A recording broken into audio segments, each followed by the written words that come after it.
Good morning. Today is Tuesday, August 1st. I am Rebecca, one of the facilitators. We also have Joe, Kim, and Julia here. So if you need any assistance, find somebody with a speaker badge. Just a couple housekeeping announcements. The exhibit hall is open until 5 p.m. today. An additional announcement, the Children's Institute show will be taking place on Thursday at 3 p.m., and we're still waiting for the room assignment, but just look for the announcements daily for that. There will be a special Around the World panel this evening from 4:30 to 5:30. Remember, in order to get continuing ed credits, you must complete and hand in a verification form at the registration desk prior to departing on your last day of attendance. This is where you will put your codes given at the end of each presentation. You can access the PowerPoint and any handouts for this session via the conference website or Groupio app. We are also asking that upon the completion of each presentation that you give us feedback for that session via the new Groupio mobile app. So I'm pleased to introduce our presenter, R. Douglas Greer. Greer is Professor of Psychology and Education at Graduate School of Arts and Sciences and Teachers College of Columbia University, where he heads the Master's and PhD programs in behavior analysis and the education of students with and without disabilities. He has served on the editorial board of 10 journals, published over 200 research and theoretical articles in more than 20 journals, and is the author of 13 books in behavior analysis. Two of his most recent books are translated into Korean, Spanish, and Italian. Greer has sponsored 216 doctoral dissertations, taught over 2,000 teachers and professors, originated the KABAS model of schooling used in the USA, Ireland, Italy, and England, and founded the Fred S. Keller School. He has done basic and applied experimental research in schools with students, teachers, parents, and supervisors, as well as pediatric patients in medical settings.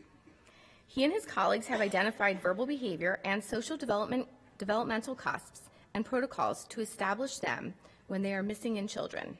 He is a recipient of the Fred S. Keller Award for Distinguished Contributions to Education from the American Psychology Association, a Fellow of the Association for Behavior Analysis International, recipient of as of May 5th, the R. Douglas Day by Westchester County legislators. He has served as guest professor at universities in China, Spain, Wales, England, Japan, Korea, India, Ireland, Italy, USA, and Nigeria. Please give a warm welcome to Doug Greer.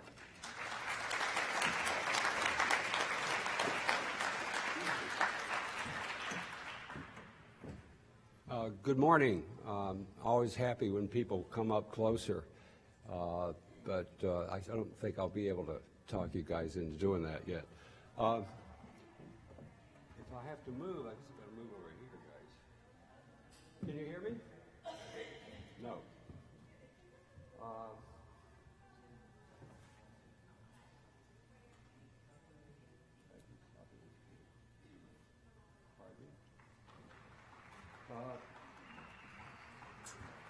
Where's the chat guy? Sorry, take a few minutes. I'm going to need to have the mic, I think, unless I can fix this up. All right, thanks. I want that to pull out. But also, this keeps coming up. This keeps coming up. Oops. See this? I keep turning it off, and it keeps coming up.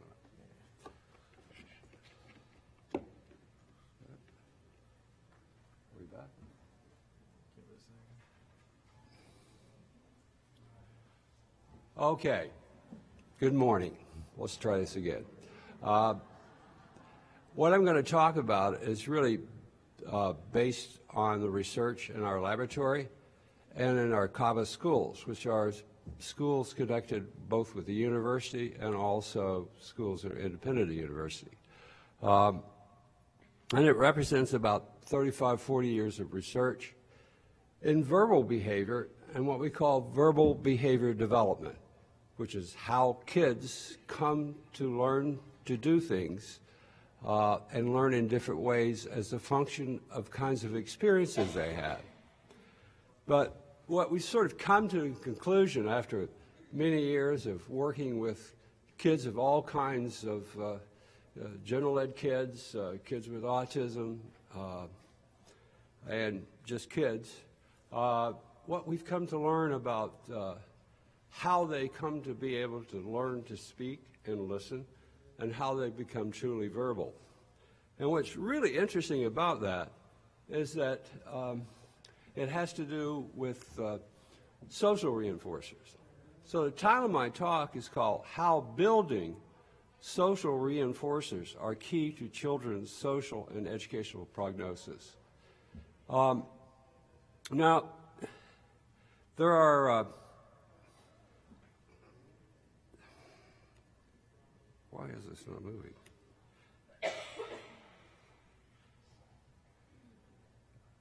I am not getting, sorry folks. All right. Hang on.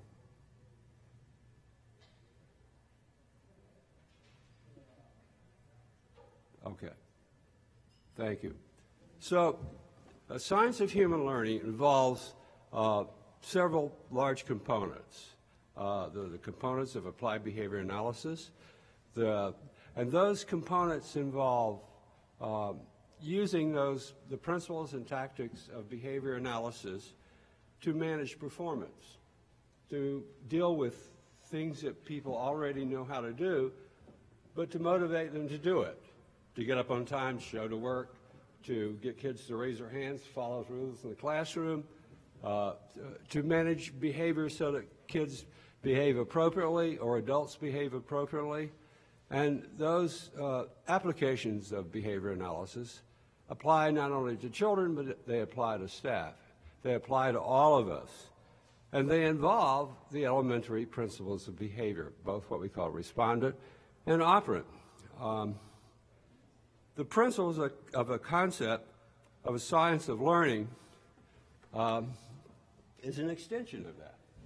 But I want to go back to another big application of behavior analysis, because I want to briefly explain how we do this with our schools, how we make sure that people do appropriate behavior analysis, both teaching and behavior management, in an entire system.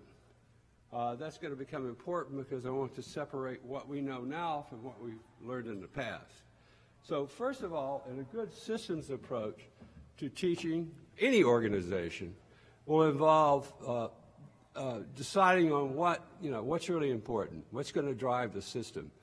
So when we started first building schools, it became pretty apparent that everybody had a union. Teachers had a union, administrators had a union, even the parents had a union, but the kids didn't have one. So we wanted to make sure that the learning and the performance of kids drove the entire system. So at the very top of our organizational chart are the students. So in that chart, we show that we are measuring all the responses of all the kids to all of the instruction they receive, and we visually display those. So at all of our schools, we're measuring the kids' performance. At the same time, we have a parent curriculum, so that parents are learning how to apply behavior analysis, and how parents do with kids, and how teachers do with kids, and how the teacher mentors or the supervisors do with kids drive the system. So every time a kid gets a correct response, it's a vote for the people, the entire system. No teacher is ever alone. No behavior analyst is ever alone. The whole system is involved. So we have measures at the level of students, measure at the level of parents, measure at the level of teachers, measure at the level of supervisors, and they have a board that oversees that, and then the university is responsible to all those components. In a typical model, you start with the university and say, how are we going to disseminate this? But we went it the other way around. We followed Skinner's admonition to pay attention to the pigeon, and Fred Keller's extension to say the kid knows best, and say, okay, how do we build a system so the kids drive it? So in doing that, we built a pretty powerful system of teaching and education. And originally it was done with kids with autism. and now it's being done in general ed. So that's one of the three applications we've talked about. One, applying behavior analysis to the management of an entire system, as well as applying it to the management of a classroom so that kids behave well and so on. So a fourth issue that we have discovered in the field is the application of a functional curriculum to teaching. So, for example, we talk about teaching MANS as where the function of the behavior drives the response. The reinforcer is the function. But it turns out, as we worked in general ed, that that applies to everything, including mathematics. So building a functional curriculum was an outgrowth of what we have found in behavior analysis over the last 4 decades. Now, finally, the thing that I'm going to talk about the most here is something called verbal behavior development. And that's fairly new, 15, 20 years. Verbal behavior research didn't really begin until the early 80s. There were a few studies that were done in the 60s, and even a couple that were done in the 50s. But there was no real extensive program of research. But in the early 80s, a program of research began. Our laboratory was very much involved in that research, and in the process of doing it, we began to discover, first of all, when we were running schools entirely built on science, there were a lot of pieces of science that were missing. And a lot of those basic pieces had to do with complex human behavior, and particularly complex verbal behavior. Also, and as a result of that, we began to build a functional behavioral curriculum. But then, somewhere in the early 2001, research began to develop in very interesting ways, and it made a huge difference in what we could do with kids. And one of the things that we want to try to do is get that out as much as possible. So what verbal behavior involves is really important because it's social development also. Skinner always said verbal behavior is social. Well, I'm going to argue social behavior is verbal. So when we talk about verbal, using the meaning that Skinner intended it and the meaning we intended, it includes not just the lexicon or the language or the linguistics. It includes the communicative behavior of all kinds. I know Skinner didn't like communicative, but I think it's relevant.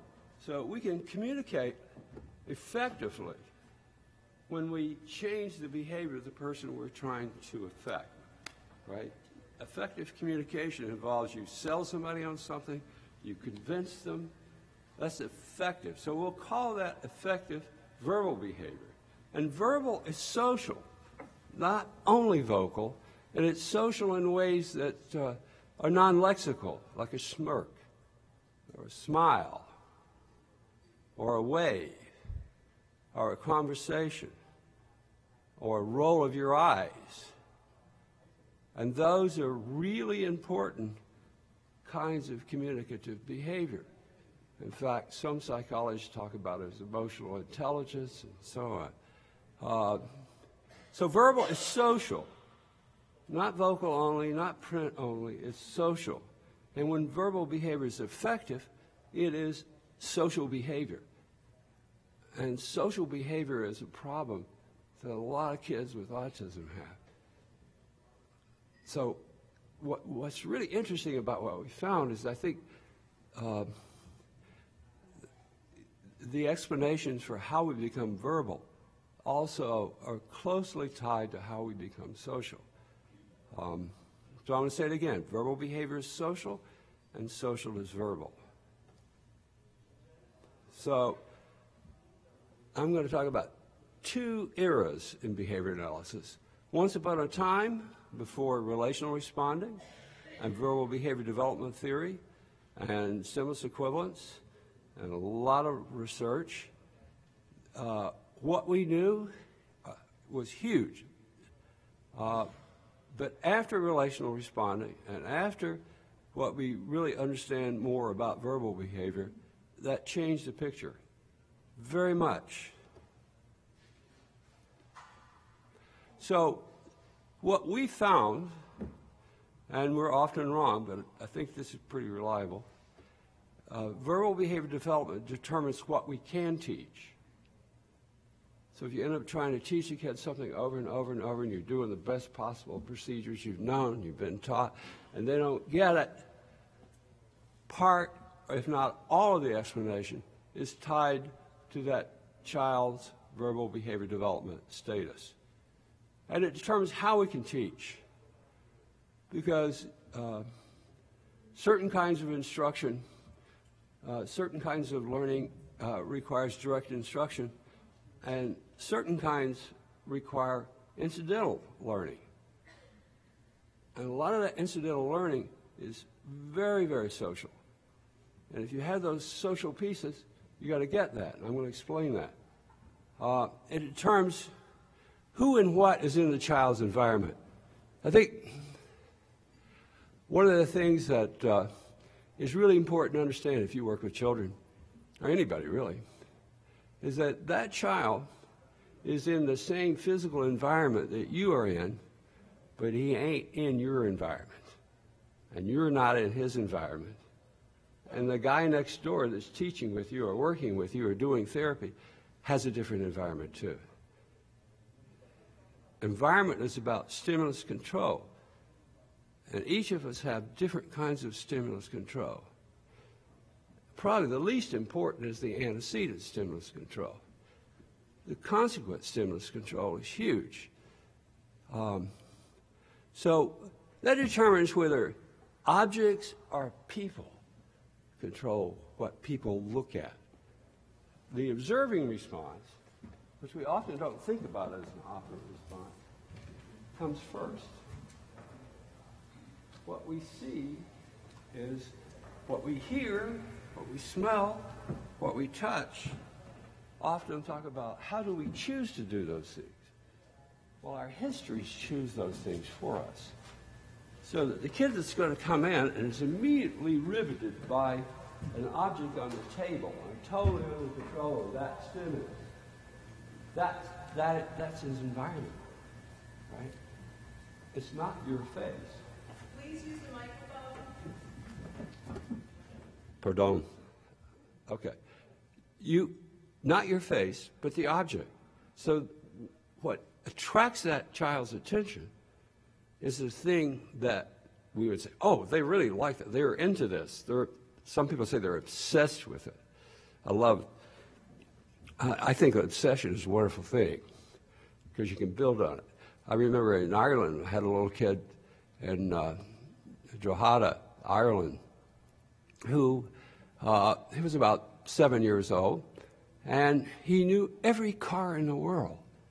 He knew everything about every car in the world. You know, and every time I'd go to Ireland, I'd have to rent a new car, and I'd drive up to school again and say, Professor Greer, that's a such and such and such car, right? And the parents said, oh, man, I wish we could just get rid of this obsession. We just built more. He got obsessed with butterflies, and then birds, and then books, and so on. So it's not working? I can't get that off. I apologize. I turned that off several times. You can come down again. So once you had a passion, we could build with other passions, right? What's the thing that I wanted most from my children is that they had a profession or they did something they had a great passion for, right? If you have a passion for something, it drives your, what you do. And we've got a lot of kids with autism that have a passion for certain things, right? If you got that, you could build on it. It's the kid that you don't seem to find the passion except this. Or the eyes, when the eyes start, then it's the worst. So those aren't behaviors, though, are they? Those are stimulus. The kinds of stimulus control. So when kids look at books, are they words or blurs? That's another example. So reinforcement, a wonderful word, reinforcement. I'm not even sure that's the right word for it, but it selects out what we care to see and what we hear and what we smell and what we taste. Of course, we have, if a loud noise occurs, we're going to pay attention to that. But if you're in a room and a group of people and certain characteristics of certain people's faces will select out your attention. And that's the first thing that happens. So also when you're learning an operant, because we really learn operants. There's a guy standing in the back there named Charlie Catania who talks about this. We really don't learn behaviors. You can argue that we have most of our behaviors when we're in the womb, when we have swimming motions. Behaviors are there. What changes is the antecedent and the consequences of those behaviors and the motivating conditions, the setting events and the motivating operations. But they come from the reinforcer.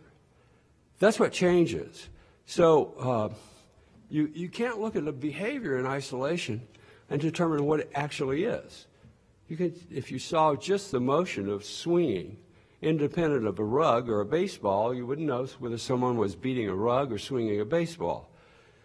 So you have to have the right reinforcer for whatever operant you're trying to learn.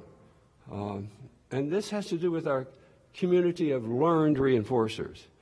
The word conditioned reinforcers is used, but I'm going to use the word learned reinforcers because in my life and in our work, it's become increasingly clear that we want to know more about those different types, different categories, and how we acquire those.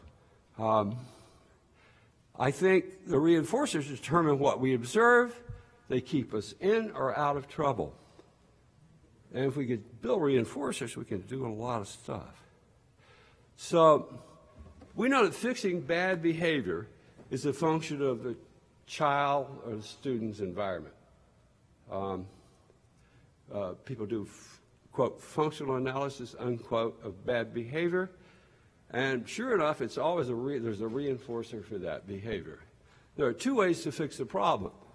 The first way is if you don't really have a lot of control over the environment, designing it, is you can go in and do a functional analysis, find a reinforcer, or eliminate the reinforcer that's controlling the behavior. And that's a short-term fix. You got a Band-Aid on it, you can stop the bleeding. But the second way is to build new reinforcers and behaviors. When people misbehave, it's because it works for them. And it works for them because they're under the control of a different kind of stimulus than you would like them to be under. And most important, they're denied a kind of stimulus control that would be good for them, often because of the benefits for the people working with them. So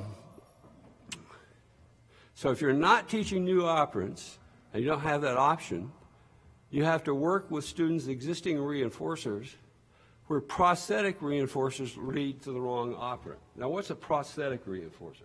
It's a term the guy named Izzy Goldiamond used to use. I can't wander, sorry. Izzy Goldiamond. I'm used to having that. So prosthetic reinforcer is a reinforcer that's not the natural or instrumental outcome of the behavior. Okay? A prosthetic is a token. Praise, good talking is a prosthetic reinforcer. Anything that's not the natural outcome of the reinforcer. Money, many kinds of useful, important kinds of reinforcers are prosthetic. But the reinforcer that's critical to the function of the behavior is what has to be learned if we've really learned the appropriate repertoire. Yeah, here's an example. Good talking as a reinforcer for a man. A man always specifies his behavior. Everybody know that? Everybody knows what a man is, right? You know, it specifies his behavior. It's the kind of man I call a contract man, so, you know, a reinforcer. It's a contract kind of verbal operant. It specifies its reinforcer, but all kinds of behavior, all kinds of verbal behavior specify a reinforcer. But good talking is not one of them that's going to work for a man. So I want a cookie, good talking, have a man. I just want a cookie. If it functions that way. So another one that's kind of we found out in the last 10 years is that a token or an edible for a tact. I think people have known for a long time giving edibles for tact makes that tact a mand, right? It functions as a mand. Somebody says tree. Yes, that's a tree to give you a cookie. Tree means cookie. That's the function of tree. So, but Skinner talked about generalized reinforcement. So it seemed like a token would be a good thing. Turns out no. Turns out no. We've got a couple of really impressive studies. If you, with typical kids talking in a hallway with an adult, if every time they start a conversation you give them a token, they perform at 3 times less than they do if the adult pays attention to them. So it's the social attention. Often kids' initial words are tacts, not mans. You don't need 1,000 mans. You just need 3: sex, drug, and rock and roll. That's all you need. And everything else is tax. It's about tax. Tax are critical. Skinner talked about it's most important, but we have found it is critical. And in fact, if you can't get a tact under social reinforcement, you don't have a tact, and you're not going to be able to move that kid up the verbal behavior developmental scale. Just not going to do it. Okay. So I'm using Skinner's Fox. Anybody's read verbal? How many people have read Skinner's verbal behavior? Raise your hand. All right. All the way through? One guy. The second part. Did anybody realize the second part is the most important? Thanks. There's 2 of us. All right. Well, it is, you see. Here's some examples, and then it's extension of what we found and what Skinner found. You could say fox, and that could be a man. Look out, here comes a fox. As you might often see if you go to country. In London, you might cross the street, see a fox, and you might tell somebody, fox, look out. But if you looked over and said fox, and somebody looked over and said, oh, yeah, well, I see it, that would be a different, right? So the word fox is meaningless without the context, without the reinforcer and the antecedent condition. And you might also be somewhere at a convention where there's a lot of politics going on, and somebody would look over and say, look out for it. He's a fox. Watch it. Watch it. But then you might have 2 guys with cigars and drinks and looking out the window. Hey, look at that fox. Right? And that would have a different meaning. What people in linguistics often call reference. They keep saying, well, where was reference in verbal behavior? Reference is the function. For that little kid that said, tree, you got a cookie, tree is cookie. That is the meaning of the word, the function. But if he's getting a cookie all the time, he ain't learning the meaning of tree or any of those different meanings of tree. So, this is going to go on all day.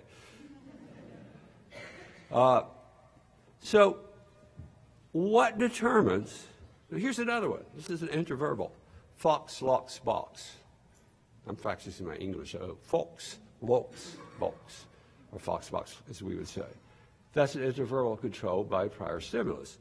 Fox as a tact for a beautiful woman. Fox as a tact for an animal. Fox as a man to run. And so on. So any of these are extended tacts, but each one of them has a different reinforcement.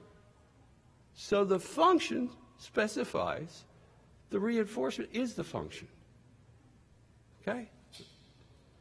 So each use of fox is verbal because of the social reinforcement types.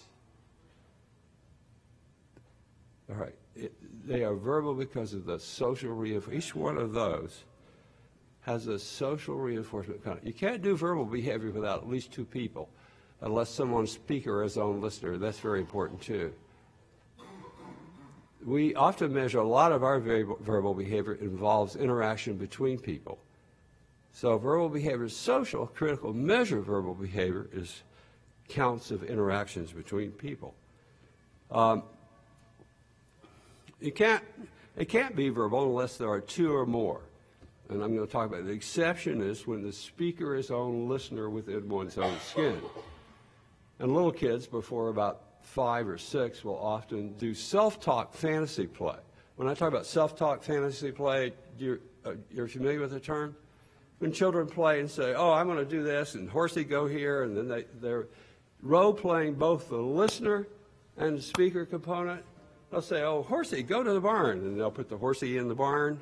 So say and do correspond, and you can hear that. We published a study on that in 1989, where we, with typically developing 5-year-old girls, and found they talked to themselves all the time when they had anthropomorphic stuff. And you could hear the listener, and you could see the speaker functions. But that's after someone has learned to be social. Really important. Self-talk is really important. And a lot of people want to zap it because they say it's Palladian. Sometimes it's not Palladian. Or it's scripting, where the kid's doing the video over and over.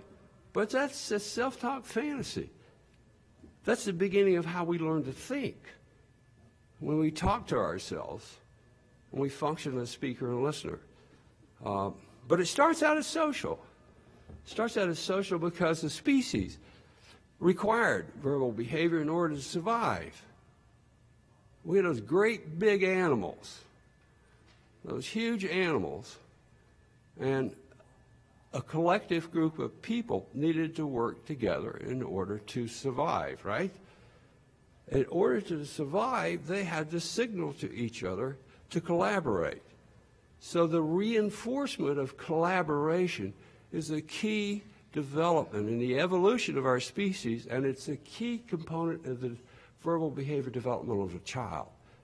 If a child has not acquired the cusp for collaborative reinforcement, that needs to be established. And it turns out there's a bunch of those.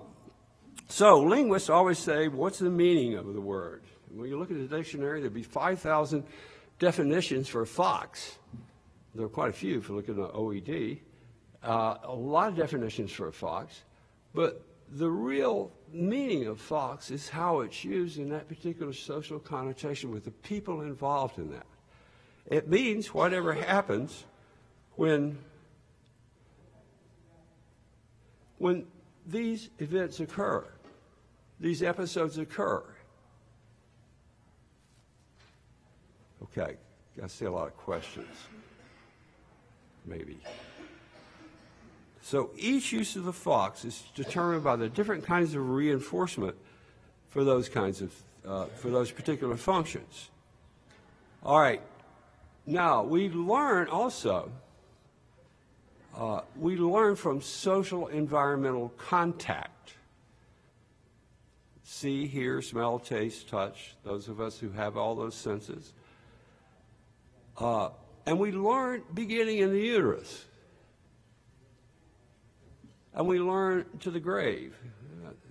Some of us are starting to get diminished senses like myself. But in order to learn, we have to contact parts of the environment. And how we come to do that is about the development of the verbal behavior repertoire, meaning social behavior repertoire too. So when I use verbal, I'm still using the word social interchangeably. Whether or not we contact is a function of the phylogeny, and we have a lot of kids we're dealing with native disabilities that we're trying to overcome and deal with and compensate for those differences in phylogeny, and ontogeny, and their interaction, and they're inseparable. So what we experience and acquire from experience is in a large part a function of both our unconditioned, which are primary reinforcers, and that's a good term, and learned reinforcers, or conditioned reinforcers, learned reinforcers, the things that control our attention and what we attend to. And the biggest problem with many kids with autism is the kinds of reinforcement they lack, the particular kinds of reinforcement they lack. And how do we go about getting it?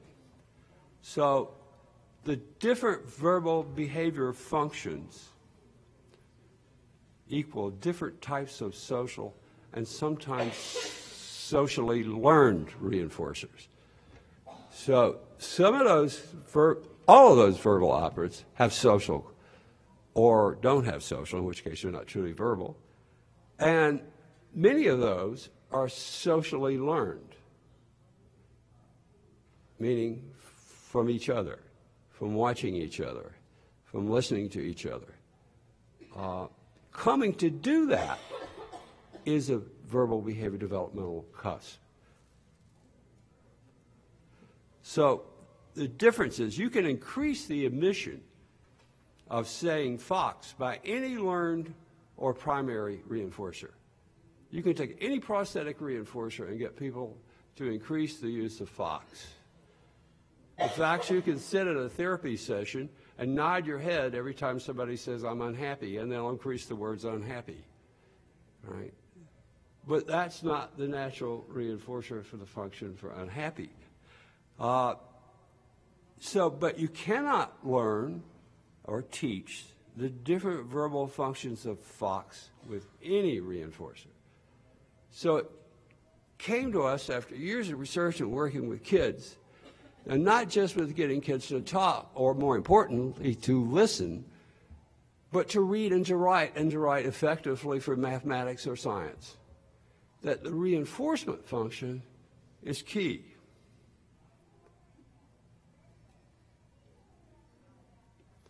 So each different function of fox, the tact of the animal, is a social reinforcement, either an affirmation or getting the attention. As I told you, the kids of the studies we've done where we compared getting tokens versus attention from adults, and we had the same thing with kids.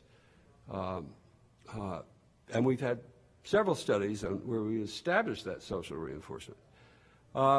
And an extended tact, which describes a pretty lady to colleagues for a social reinforcement function. There could be all kinds of social reinforcement functions for that comment with two people. They're different.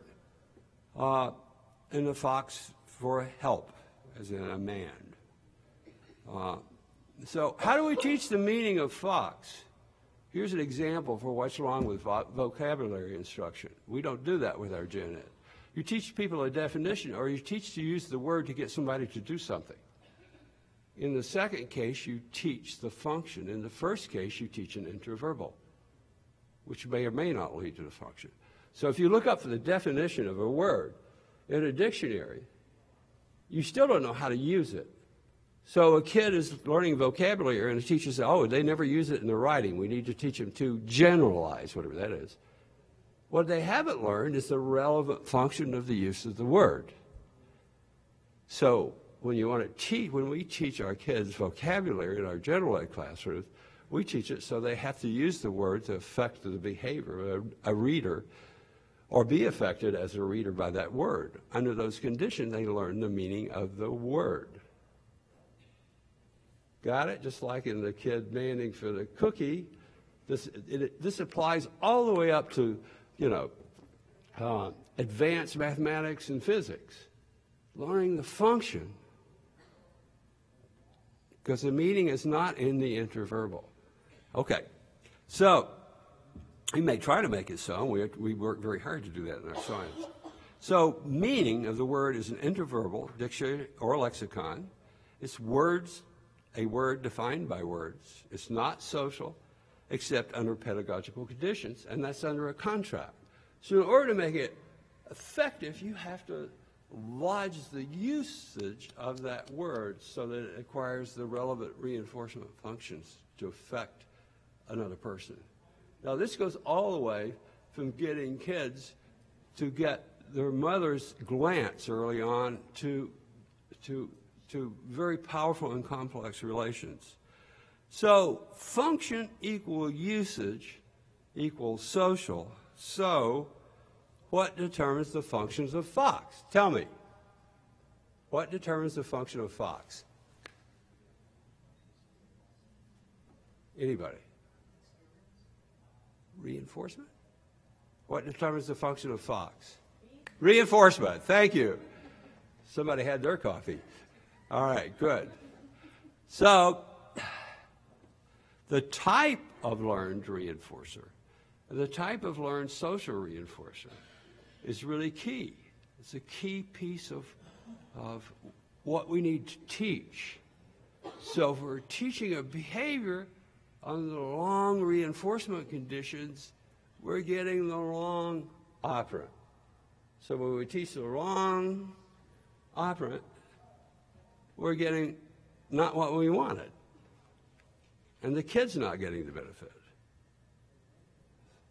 So when you have to use a prompt, this is really bad. When you have to use a prompt, stimulus or response, the relevant reinforcers may be missing. I mean, so I'm telling you this based on years of having used many prompts, many stimulus prompts, many response prompts, is that what we begin to find out with these cusps and capabilities, and I will show you, and we'll get to those eventually, what we begin to find with that is that that if we don't change these cusps, right, then we're always using a prosthetic reinforcer. For example, if you're trying to get the kid's eye contact and you're using a piece of candy, right, or the mask, right, or the big mask with all the eyes, all kinds of prompts to do that, right? What we found is we condition faces as a reinforcer by a pairing procedure, is that the kids will look at the face. It's not look at me and then reinforce with something. It's getting the face to become the reinforcer. Sometimes that will do that with operant training procedure. You know, look at me and then you reinforce it. Pretty soon the face will look like. But what you want to do is not get that as an instructional control issue necessary, because that's a separate thing. But you want people to look up the face when kids walk in, when somebody walks in a room, which we call general awareness. So I'll talk about that. I'll actually show you a couple of slides from that too. So when somebody comes in the room, often I've worked with kids with autism all over the world, literally all over the world. And I stand on a table. I'll stand on a table next to them, and they don't know I'm there. Right? That's test one. So when they acquire voices, which is another cusp, as a conditioned reinforcer, they show up. Now, voices as a conditioned reinforcer starts with typically developing children in the womb, in utero, right? There's some well-documented studies on the control of mom's voice or the phonemic sounds in a particular language versus hearing another, not mom's voice, and the same words spoken in a different English in a different phonemic control. Big study on Swedish American infants from 35 to 75 hours, and English speaking, as in England, parents, and 20 in each group, and they use a measure of the child's attention as suckling response. So they have like a pacifier that they suck on. So the children clearly discriminate between their mom's voice and not their mom's voice, and between someone speaking the same words in with a different phonemic pronunciation. For example, I said folks back there. I'm from the South. I actually just say fox. But so he would say folks, and it's a very different sound. And the infants respond differentially to that, right? So that's learned in utero. So what happens when a child comes out of the womb, right, and they hear mom's voice? They can't see that well now, even though you think those infants are looking at it, they tell us they're really not really. What they do is they orient towards mom's voice, okay? Now here, a lesson in reinforcement. If mom's voice is already a reinforcer, So how did mom's voice get to be a reinforcer? In utero, the kid's being fed all the time as they hear mom's voice. It's a little fuzzy in there, but they hear mom's voice. And so it's not just that study, but several studies point out the stimulus control for that. My interpretation is that is learned, and it's not something that comes out in their head. It's something that's learned in utero. And there are lots of things that can interfere with that, including being sick in utero or being sick after you come out, where mom's voice gets paired with aversive situation, and then you have a different kind of reaction. But if mom's voice is a reinforcer, it will pair eventually with her face. So you're going to look at her face and mom's voice, right? And that reinforcement will lead to other kinds of things. For example, when mom moves her hand, the baby's going to notice that. And over time, infants are also born with what are called swimming motions. That was discovered by one of my colleagues long before I was at Teachers College. Back in the 19th century, we discovered that all these motions that infants have, which look like swimming motions, occur in utero. And then they occur when the child is born. They are separate from the observing responses. This is key to the story. Observing and producing responses are independent.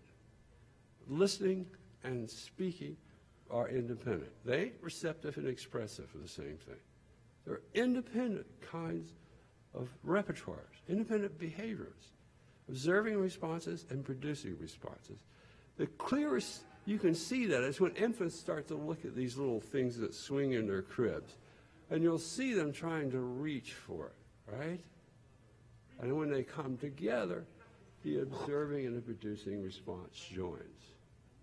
Now, I'm going to jump ahead to the story. When the listener and the speaker and the child comes together, they become truly verbal. And they do so because of social contingencies. Okay, so how do we get there is the story. So when you have to use a prompt, you're missing a cusp.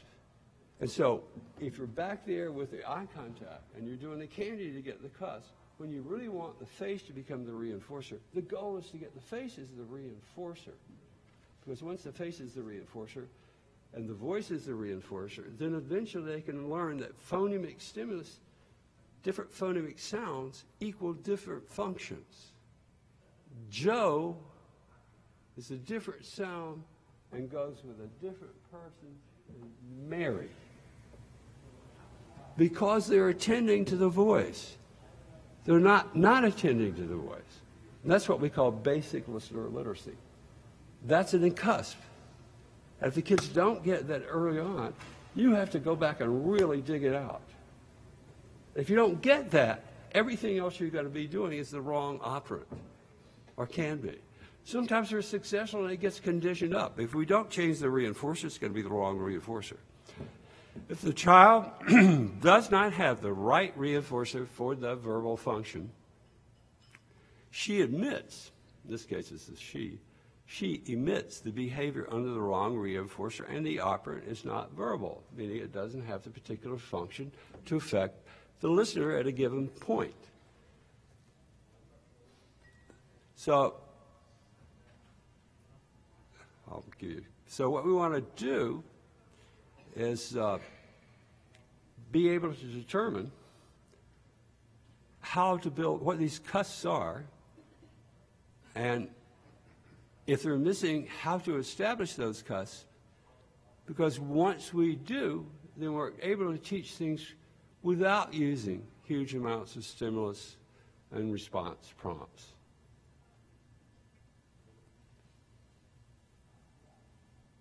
What types or reinforcers, or types of reinforcers, are needed to be able to learn the different verbal function of the different behavioral topographies?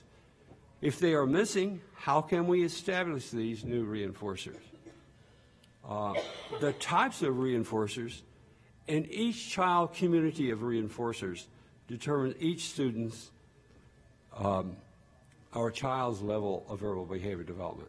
So the term community of reinforcers comes from Don Baer. Don Baer was an important pioneer in applied behavior analysis, I'm sure you know. But the term community of reinforcers is neglected.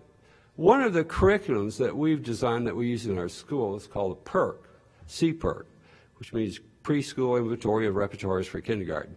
And we use that for many years, but one section of that curriculum is about the community of reinforcers. More and more, that looms as a huge variable in how we can teach children. And boy, we need to ramp this stuff up really quickly because we've got a lot of problems out there, folks. And they're not just with the kids with autism. They're with all of our children. So behavior analysis of development, which began with Sid Bijou, Jack Gewirtz, Don Baer, Todd Risley, Betty Hart. That work has gone on for a long time. And behavior analysis of development looks at identifying key behaviors that then make it possible for children to learn things they could not do before and learn in ways they could not do before. For example, when a child learns how to walk, they come in contact with new opportunities to learn new kinds of reinforcers, punishers, and behaviors. They're not stages in the typical Piagetian sense of stages because they're not cognitive constructs. They're repertoires of behavior. And what we're finding out more and more is they're really repertoires of reinforcers, which is really fascinating because when you think about a field that's so devoted to reinforcement, how much have we really studied different kinds of reinforcers and their effects on behavior? And that's what was so startling with our research, and what we found out was sort of like walking into the Grand Canyon. It's, wow, there's this big 5,000-pound gorilla in the room, and it's actual reinforcement and the different types. We haven't really learned enough about that. So when we talk about a behavior developmental cusp, in this case we talk about a verbal behavior developmental cusp, we're talking about the onset of being able to learn things you could not learn before because you can come into contact with features of the environment you could not before you acquired the cusp. So before you acquired the cusp, mom's face is not there. After you acquire the cusp, mom's face is there. Hence, her voice becomes important. Or her voice is important and gets paired with a face. Hence, it becomes important. And so you start to learn things from that. When you learn a new language, when you don't know Spanish or Greek, and you're in an audience with people speaking that, you cannot come in contact with what they have to say, even though it's physically there. When you learn the language, you can come in contact with that. So when I say come in contact, I mean a child can be in the same room with a marching band and not be in contact with it, right? And some people, guys can be in contact with their wife and not pick up all that verbal behavior that's not vocal. If you guys haven't, it takes a long time. I'm 75 now, so I've learned a few things. Like the guy in the ad says, I've been around, seen a few things, I've learned a few things. But cusps are really important, and they're not goals for curriculum. They're repertoires which, when they're present, allow you to teach things you could not before, and in ways you couldn't. One quick example is in our gen ed classes, for the kids with who we have, we place in the inclusion setting, they have to have a bunch of cusps. And one of those cusps is they have to have what we call naming, bidirectional naming, meaning that they need to be able to learn the name of a thing as a speaker and a listener simply by seeing someone say what it is and show them, right? And if they have that cusp, they can learn from teachers who don't concentrate for 15 or 20 minutes. If they don't have that cusp, they won't learn that. And guess what? It's not just kids with autism that like that cusp. It's kids who are from impoverished backgrounds. And so they don't have that cusp either, which is why in the Hart and Risley study, the kids who were impoverished were all that, so far behind later on. It wasn't just the fact that they didn't get the language, they didn't get the cusp. So we're finding that all the time. We get English language learners and kids low SES, kids from impoverished environments, and we establish naming and they're successful. If they're not going to do that. So the cusp is like oriented to a mom's voice. Learning the names of things incidentally, which I described. Acquire generalized visual match to sample with little to no direct instruction. Now, if I get a chance, I'll describe later on a study or procedures that we now do consistently. We have a curriculum that has like a 77 match to sample components, right? And there are a lot, the verbal behavior map, a lot of match to sample. So why is it you teach the kids to match colors and they get the numbers, you got to teach them to match numbers. And you get the letters, you have to teach them to match letters. Well, it's because they're lacking a cusp. I'm going to tell you what it is. In our procedure, we condition looking at pages of symbols until the child will do that at a criterion independently. And then we ran them back on the match to sample, and they could do all the match to sample in the curriculum with no instruction. So once you have the match to sample, you have the correspondence. The correspondence between those things are reinforcers. Okay, so a behavioral cusp, you're going to get this right now. It's a first instance of.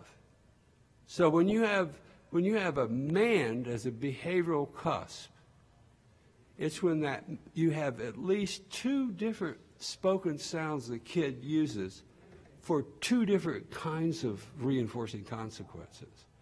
And you really need to have an echoic to tact also to know that they respond to that kind of reinforcer. At that point, it's the first instance of.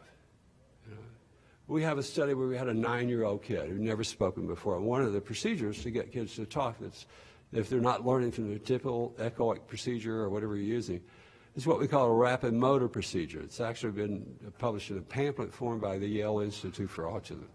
Rapid motor procedure, do this.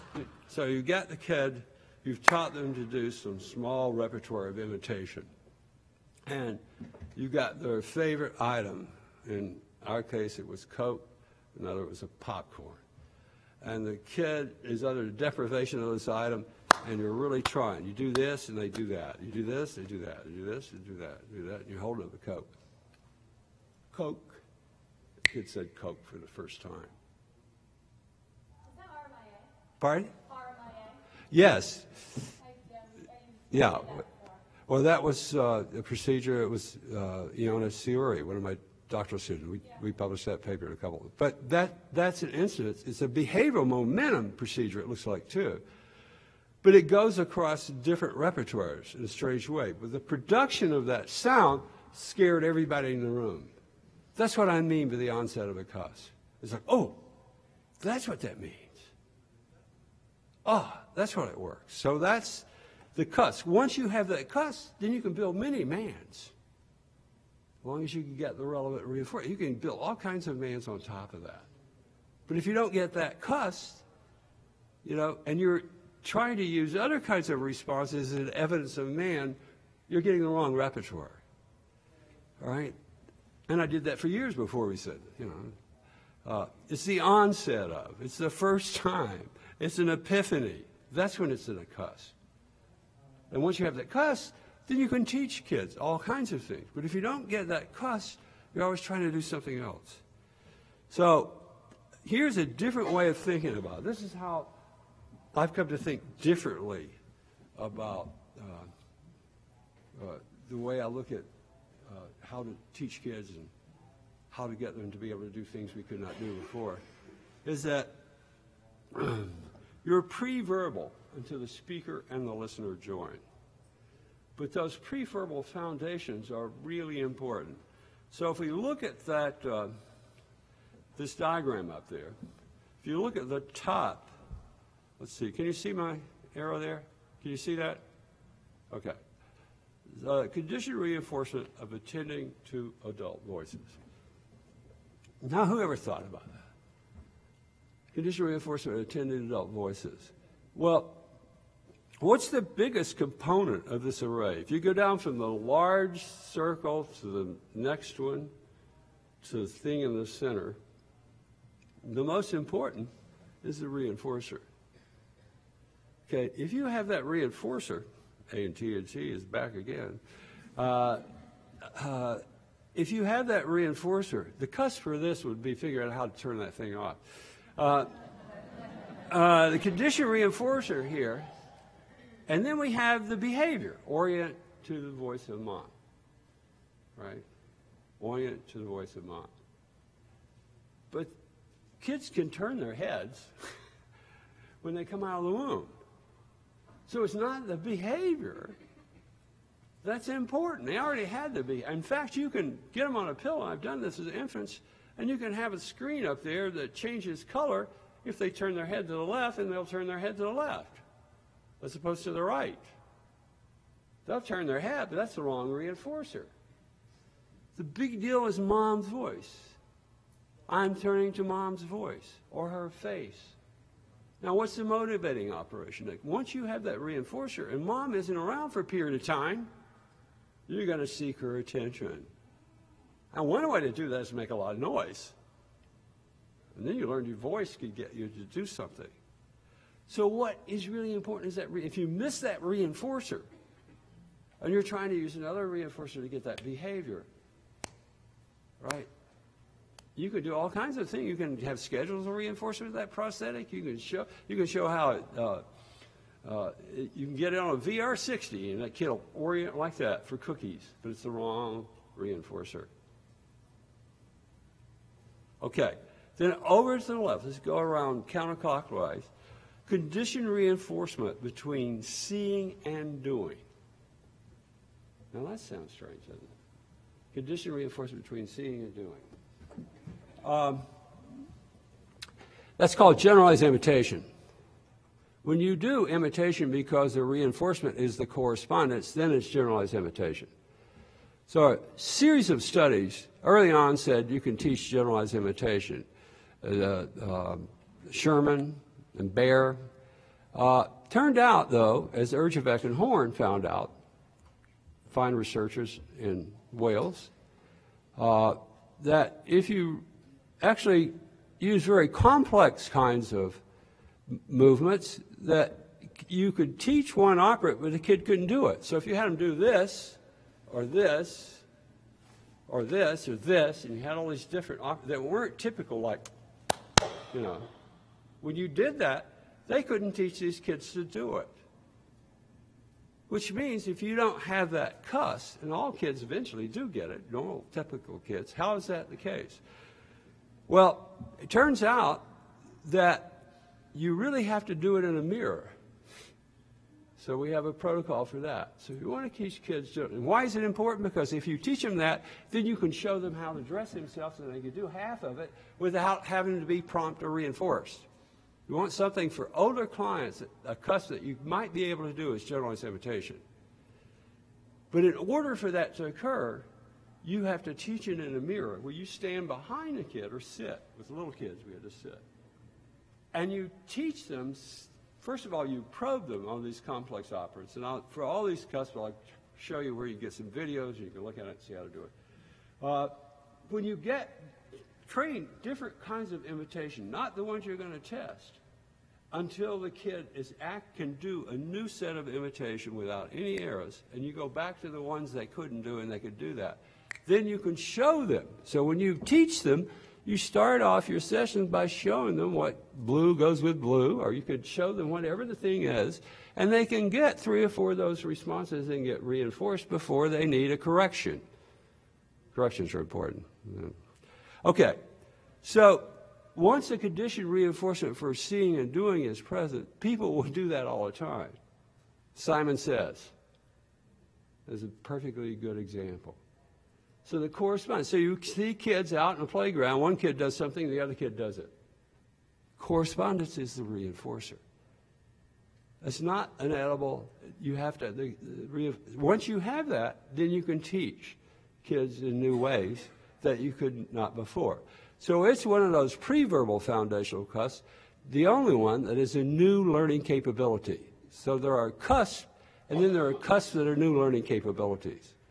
The ones that are new learning capabilities are like generalized imitation, observational learning from watching consequences, and naming, which is incidental language learning. Each of those cusps changes the way you teach. So in our gen ed class, all of our kids have naming in certain repertoires. You don't have to consequate every response. They'll get 70% of the responses correct simply from what you told them in advance. And then you consequate those other pieces. That's what we want kids to do. We want to make a bad teacher proof because we're good learners once we get certain kinds of cusps. That doesn't mean that when we run university classes, we do it with learning units, they do better. They actually do. But they're going to get 70% of those responses correct right away because of those cusps. And H-E and Chi is going to get another correction. Okay, so capacity for sameness. That's very complicated. I'm not going to say a lot. But once a child can emit some response to indicate that these two things that feel alike, and these two things that smell alike, and these two things that sound alike, and these two things that look alike can be labeled with sane. That's the beginning of language. None of those are related. They're arbitrary. Texture doesn't, same as nose, doesn't. So once they have that, and that's very difficult to get if it's not present. All right, then condition reinforcement for observing 3D and 2D objects. I already told you the study about the match to sample. Once you had the observing responses, the kids could do it. With a couple of learn units, bang, they could do everything.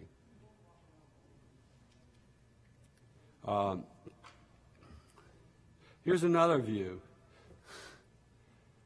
This is Lynn Du, my colleague.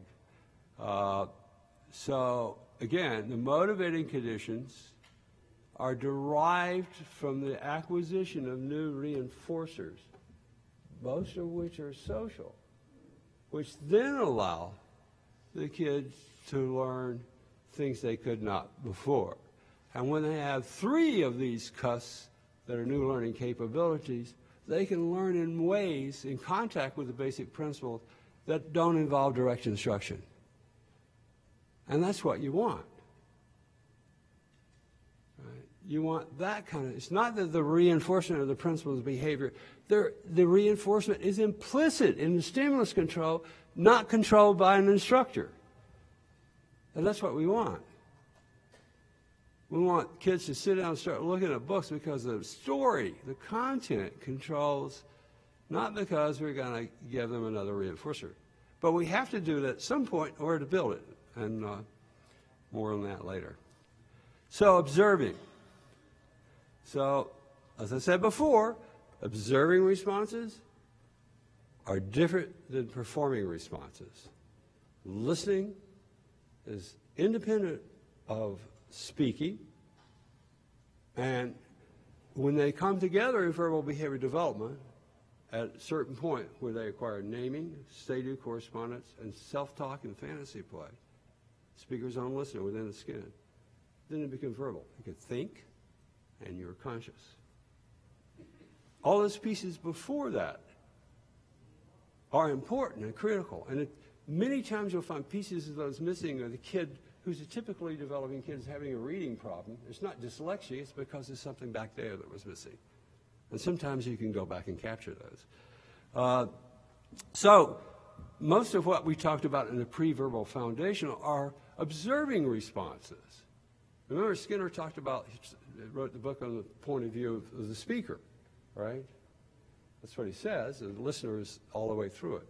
But what all the research and applications have done over the last couple decades show us, the listener precedes the speaker. Without the observer, you cannot have a truly verbal speaker. You can teach a kid demand, but if he doesn't have the relevant listener repertoires for that, it's not going to be truly verbal. It's part of the evolution towards, and the development towards getting it. And all these pieces, all the way back to, just doing the voices, getting the voices in real, are all key pieces. If they're not there, there's always going to be a problem. Okay. So listening is an observing response. And the source is the direct outcome of sensing or listening.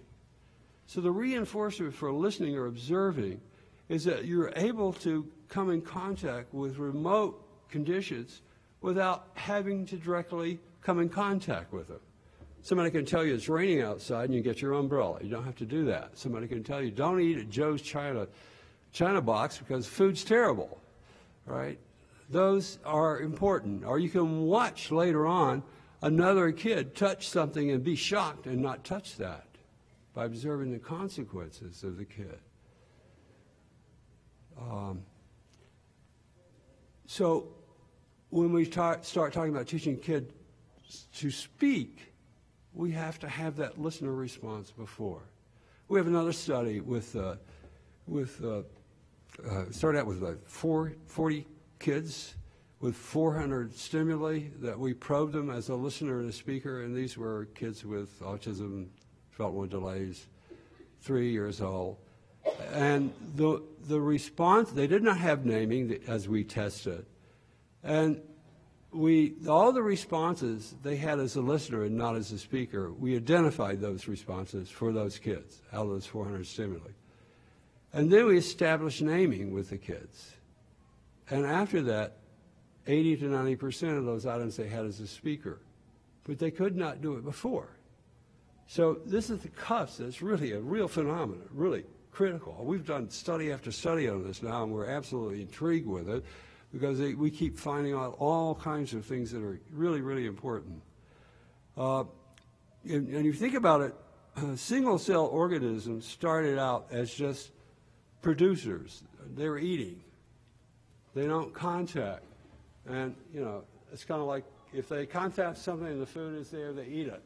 If they don't, they die. And multi-cell, the observing responses start to join, so the organism starts to seek out the food to consume as opposed to just being an independent automaton that's going on. So joining those two is key. And it's not just in, verbal behavior.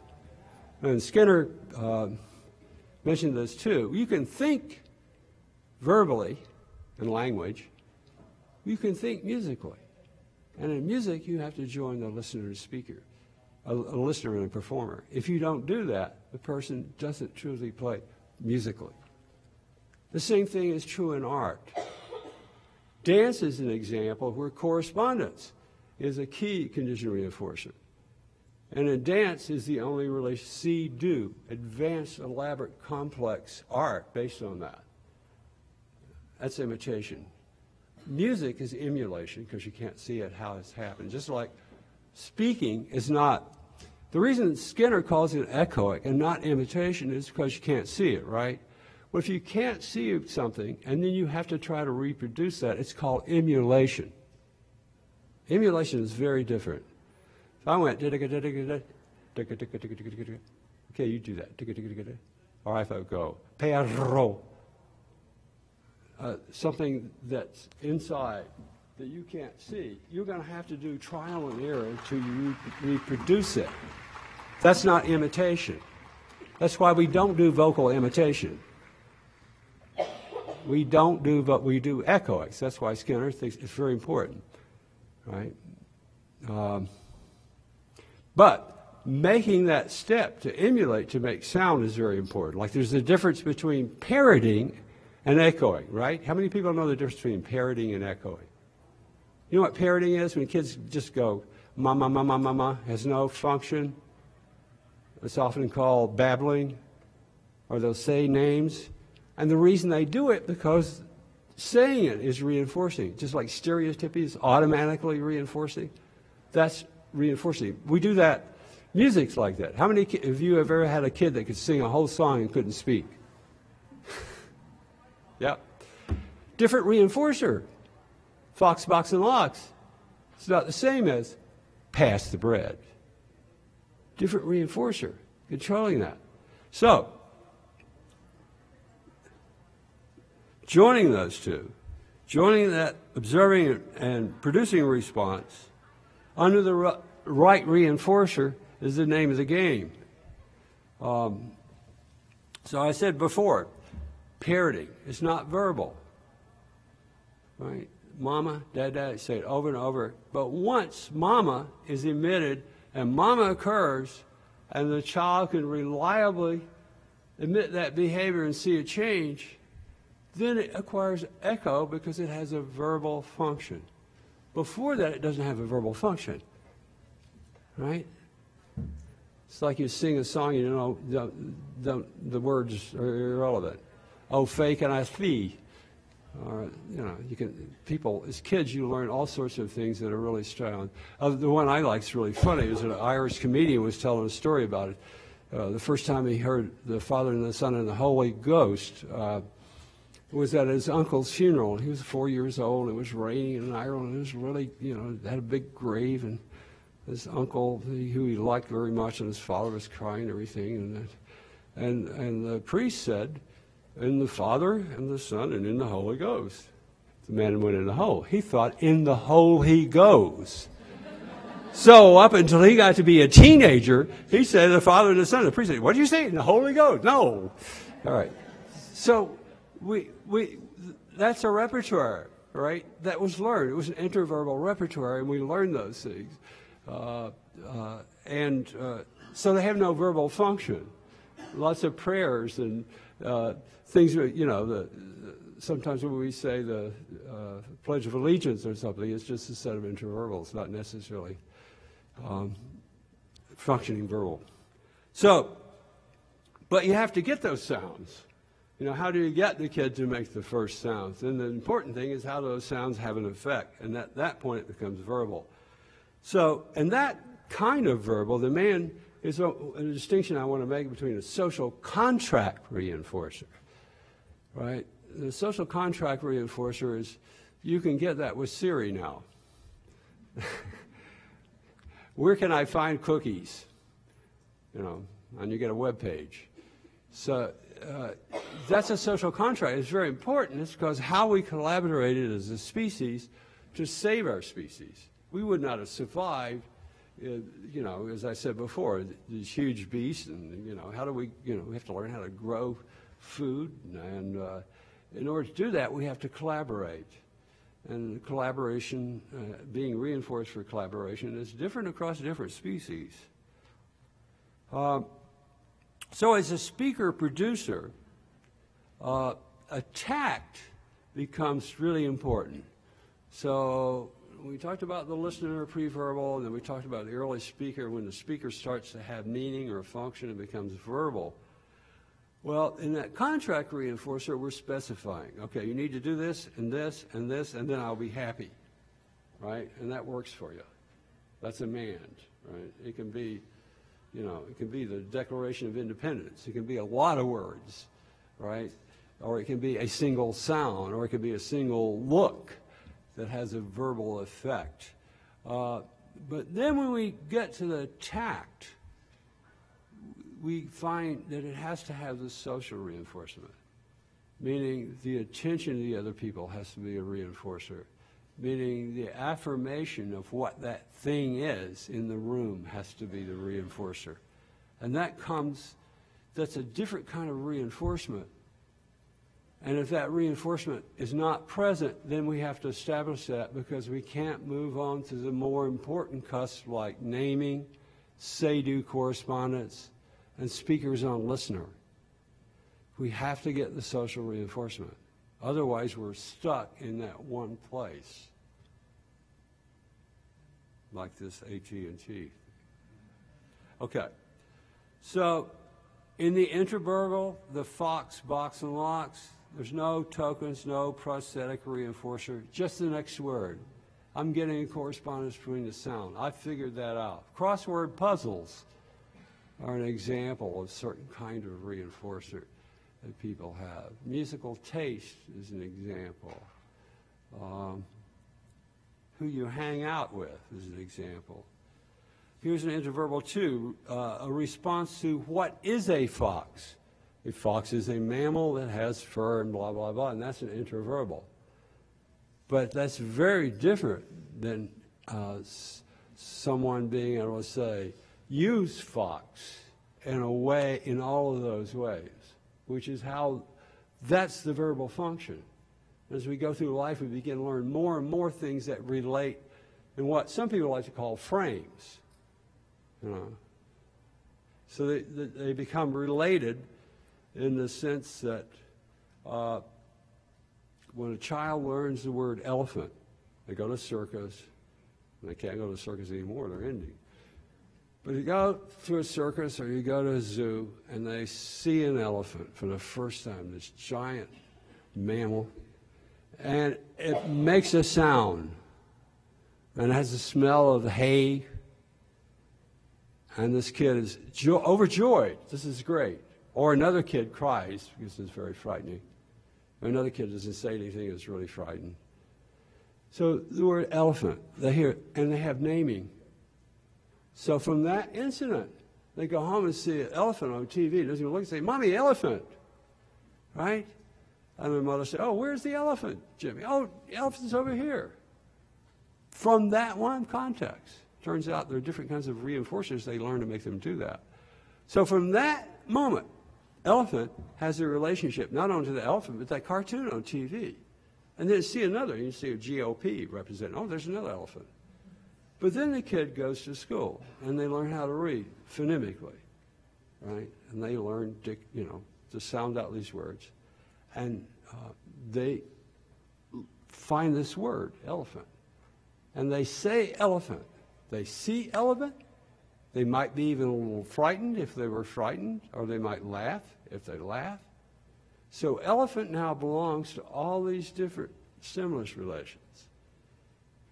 And it starts out because one acquires a reinforcement value for knowing the name of that thing. And then when you read the word elephant, you have comprehension, what we call conditioned seeing. Right?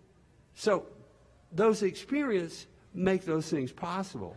And it's because those reinforcers are selecting out your attention. So reinforcement is critical. We can get people to do, if we can find a reinforcement and get them to do all kinds of things, right? What we need to do is to get them to get a particular kind of reinforcer in addition. So here comes the speaker component. So as we start to look at the speaker component, we want to see hear and say, see and do, the autoclitics down there, how autoclitics affect the demands and tax. I want the big cookie one with the cherry on top. I don't want that one. All of those kind of autoclitics that make the demand or the tact. Oh, look at that beautiful red fox or gray fox. All of those additional modifiers that affect increasing the probability that someone else is going to pay attention to what you saw are a function of kinds of social reinforcement that drive that, saying those things. The control of verbal stimuli.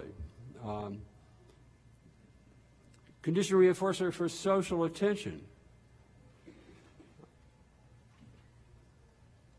So those are all the speakers.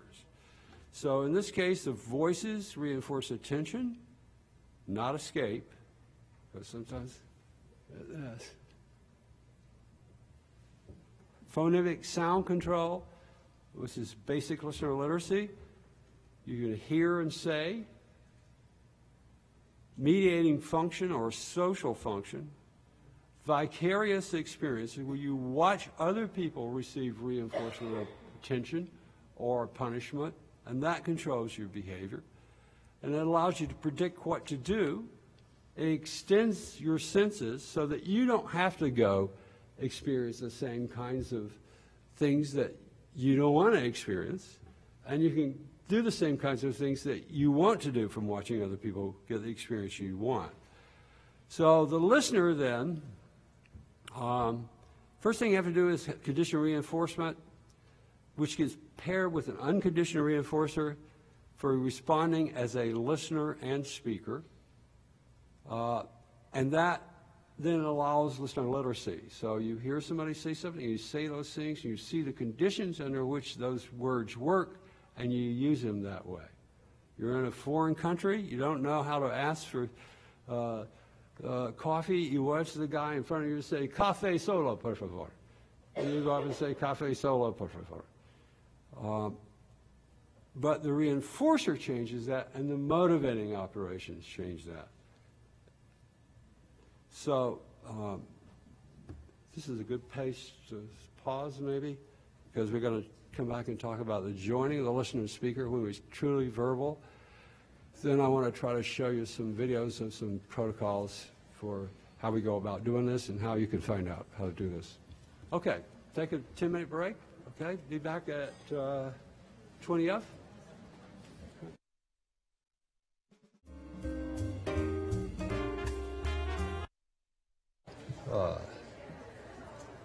Sad. Where am I?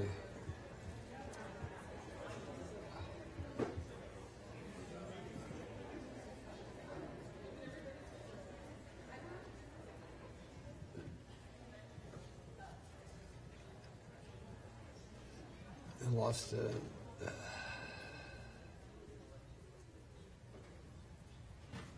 Fast review here, sorry.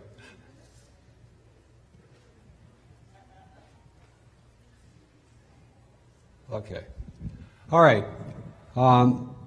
So the story goes that as the listener and the speaker join, we acquire these critical operants that where we can sort of talk to ourselves. And I would argue this is the beginning of our thinking. And it starts with conversational units with others, where you're reinforced as both a listener and a speaker. So conversational units occur whenever you see someone and you say, "Hi, Jane." And Jane says, "Hi, how are you?" And you say, "Well, I haven't been a little iffy lately." And that would be one conversational unit for me. And then if Jane said, "Yeah, what happened?" And I responded to it, and then Jane responded back, that would be a conversational unit for her.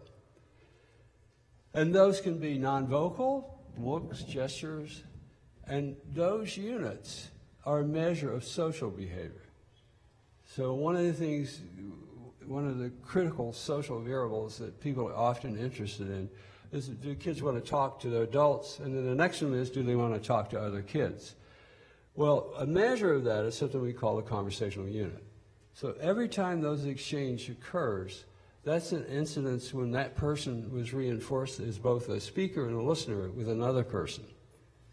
You follow that? So these are also called verbal episodes. Skinner talked about it as verbal episodes, but we've been studying them for years as measures of social behavior. And they're critical to the joining of the listener and speaker, because as children begin to play with toys, they take on those different roles. They speak to an animal or a toy fireman, and the fireman will act as a listener and then will return, speak back to the initial person. Sometimes they get two toys, two little anthropomorphic figures, and they talk back and forth with each other. We call that self-taught conversational units because you can hear little kids. So in our preschool, we have a play area. We put all the kids, and that's an area when they can do anything they want. as long as they don't assault somebody or don't climb over the top or don't injure themselves, because that's a window into their life. So we know when they go in there and do stereotyping, that's what they're going to do at home. If they go in there and play with toys or books, we think that's an indication that we're getting new stimulus control. So one of the things that you look for in little kids as they develop is, do they start to do that self-talk?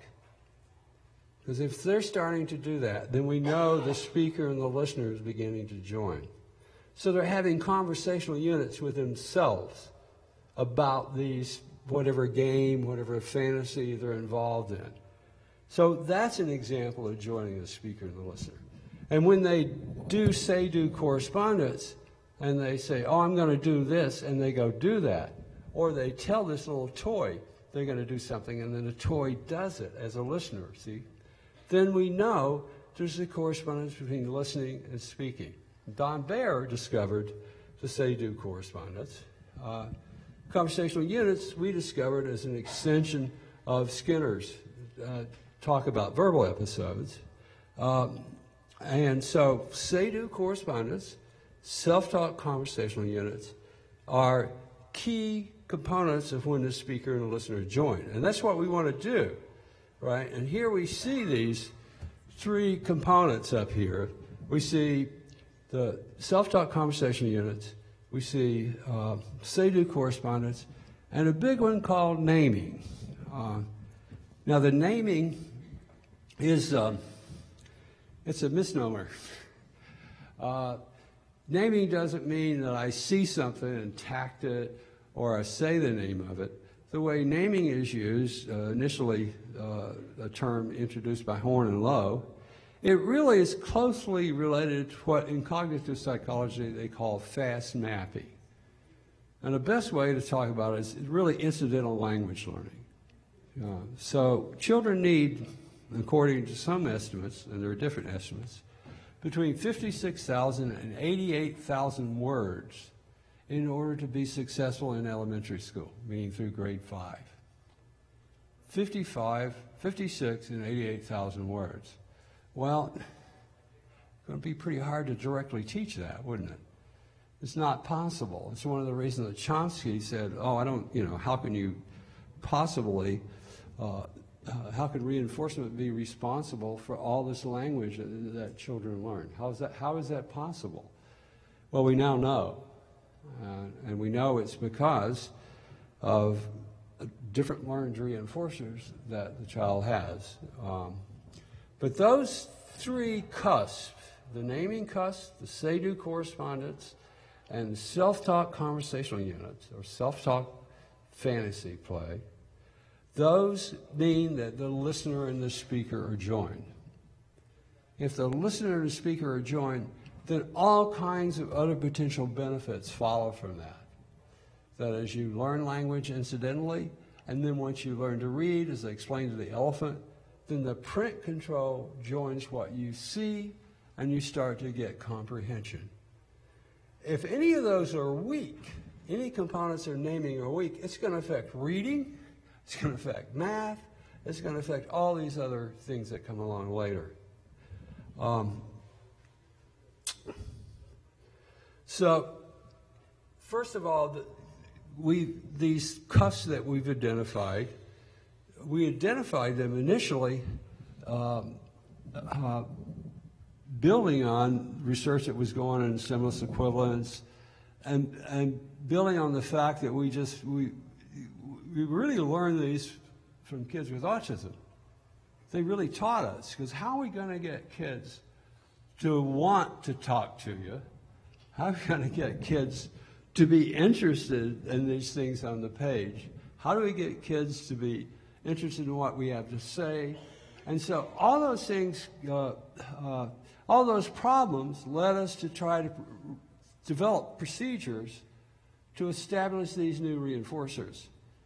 And so we have maybe 9 or 10 of these cuffs that we've identified, that we have some protocols that have been very successful in getting kids to be able to do things.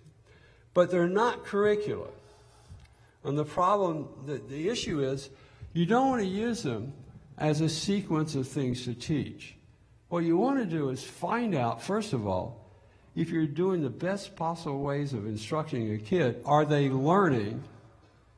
And then you want to look at it in terms of an analysis that I'm going to have to explain to you.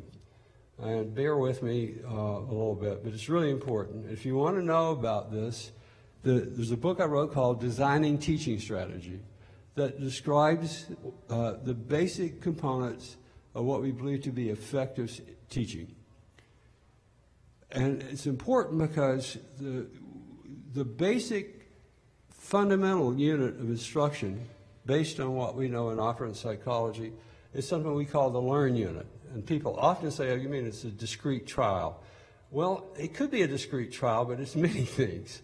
It could be an entire calculus formula followed by an extensive response, and that could be one learn unit.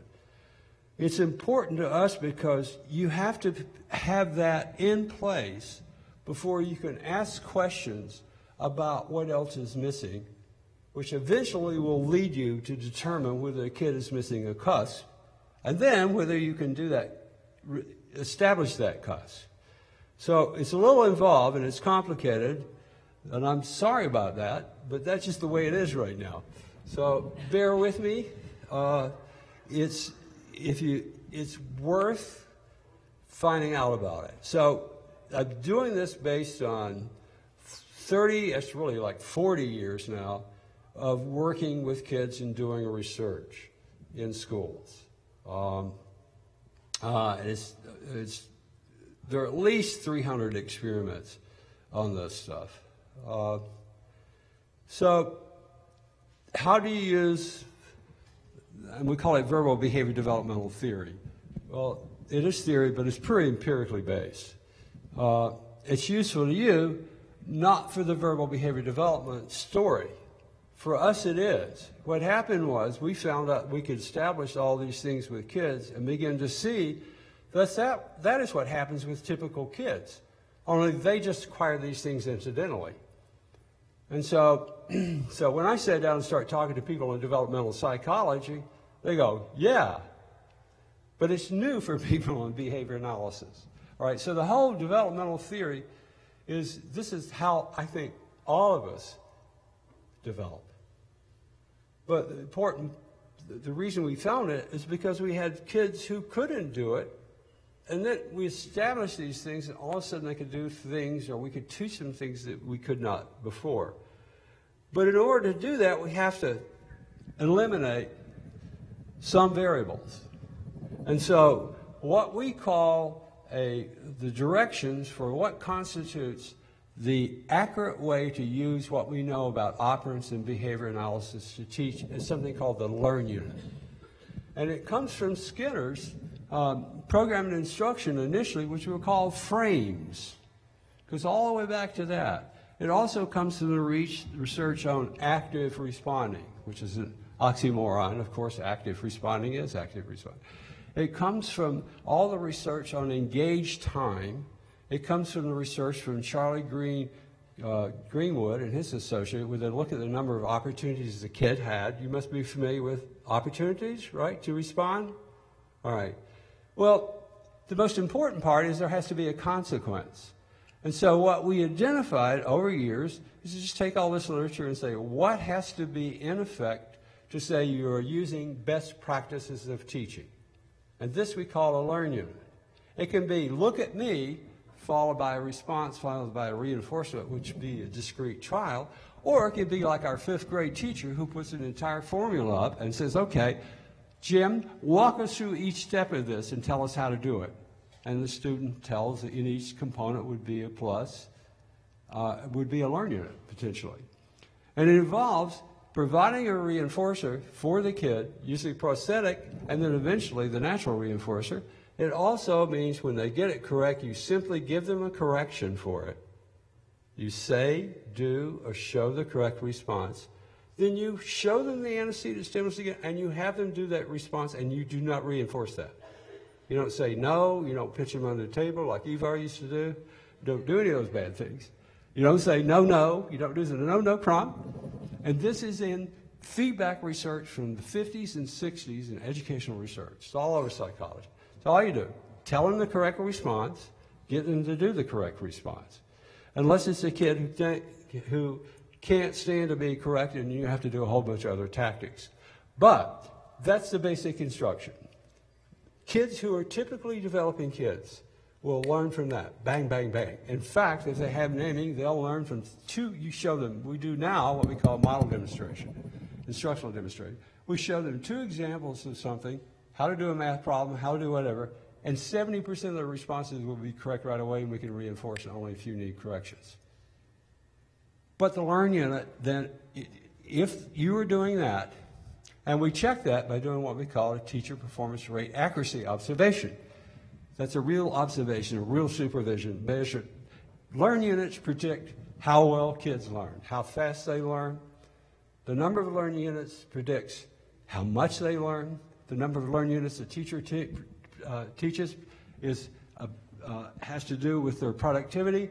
The fewer Learn Units to criterion is a measure of their expertise. And we've done that across thousands of staff, right? It is a measure of teaching, right? One of the measures. Okay, if we have that, if we can eliminate and say, okay, the teacher's doing that, the therapist's running this correctly, they have the right reinforcer, everything's going, and the kid is not learning, then we know a series of questions to ask. And these are all spelled out in a book, Designing Teaching Strategies. A whole series of questions to ask. But I can, I'll show you some Learn Units later. So I'm going to tell you right now. So let's go to this. So this is what we call the big egg. All right. The big egg is a way to demonstrate how to do an analysis to find out the source of a child's learning problem. In the center of this is the egg yolk, right? And that's the teacher's presentation to the student's response or lack of response, and the teacher's response to that child's response, right? So the teacher may have 2 or 3 operants, or 4 or 5, to get the kid's attention. So if you got the kid's attention, then it's check mark. Got it right. If the teacher offers the student an opportunity to respond, which is often missing, that means, and then you record the child's response. So you're recording teacher's behavior, student's response. If it's correct, and the teacher delivers the right kind of reinforcer immediately in the right way without anything in between, then that's a correct Learn Unit. But it involves the interaction between the student and teacher. So you have the student's response and you have the teacher's. If it's incorrect, there's a correction. If the child gets an operant, that yolk turns into an embryo. Turns into an operant, an embryo. And you no longer want the Learn Unit. So it's important not to do a Learn Unit as it is to do a Learn Unit, right? Now, if you're teaching that way and the kid's not forming an embryo, they're not learning, and we've eliminated then the teaching variables as far as we know, then we can start to ask a series of questions. One of those questions a set of questions have to do with what we call setting events. And setting events includes things like motivating operations, whether or not a kid had an argument on the bus, whether or not Charlie next door is poking him in the ribs, whether he just got reinforced, whether he just came in from a playground. All those things can affect reinforcers. And there are tactics all over the literature to do that. There are actually 200 tactics in applied behavior analysis literature. And so one of the things we teach our students and our staff, components of our modules for our staff, are how to analyze. If you've got a setting event problem, what's the tactics in the literature to do? Well, if the kid's not paying attention, one of the things you could do for little kids is what we call playful interaction. You can play with them for 10 seconds and run the same program and they'll do significantly better because the reinforcer is enhanced. Your attention has been enhanced. That's a tactic. So And that's okay if it's a setting event thing. But if it's not a setting event, the next level of analysis is called instructional history. And instructional history has two parts. Part one is, did you just not teach the kid the prerequisite? Doesn't he have the listener response? How can you get a speaker response? Or does he not master addition, so how's he going to get subtraction? Or he really hasn't got multiplication, so how's he going to get division? So those are kind of traditional things. Oh, the kid is, they can't text or respond at 80 words a minute. Therefore, they can't comprehend, basic. These are all prerequisites. That's one category. And there's a series of questions in designing teaching, how you ask, and then you answer them to determine, I go to this tactic to use from the applied behavior analysis literature. All right, this is truly a functional analysis of teaching and learning. All right, the next component, part B of instructional history, is what we discovered from 2005 on, which are these verbal behavior developmental cues. So we're teaching choral responding in a group, right? A very effective small procedure to do for kids. And the kid's not learning. Kid doesn't have observational learning. Does not learn to observe the consequences of others in order to do what they do. We run them through a protocol that teaches them observational learning. They come back in choral responding and they learn along with everybody else. And you could continue that all the way along, and the kid might not get it. So there's an example of what we're talking about. Or the voices aren't reinforcers, hence they don't pay attention when people talk, hence they can't learn to echo, hence they can't learn to respond to instruction because they're not paying attention to it. So that's another cause.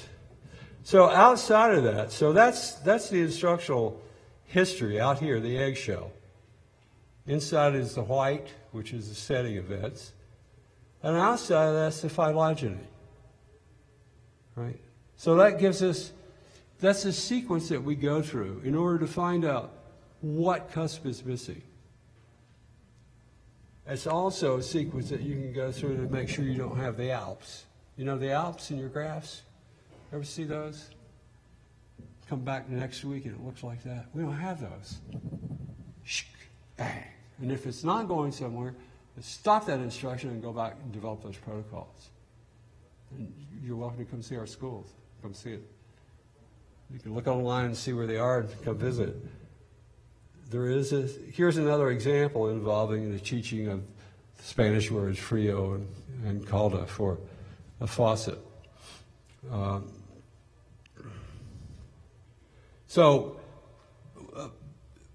You do all these things. You have your learn units in effect, and best practices don't work.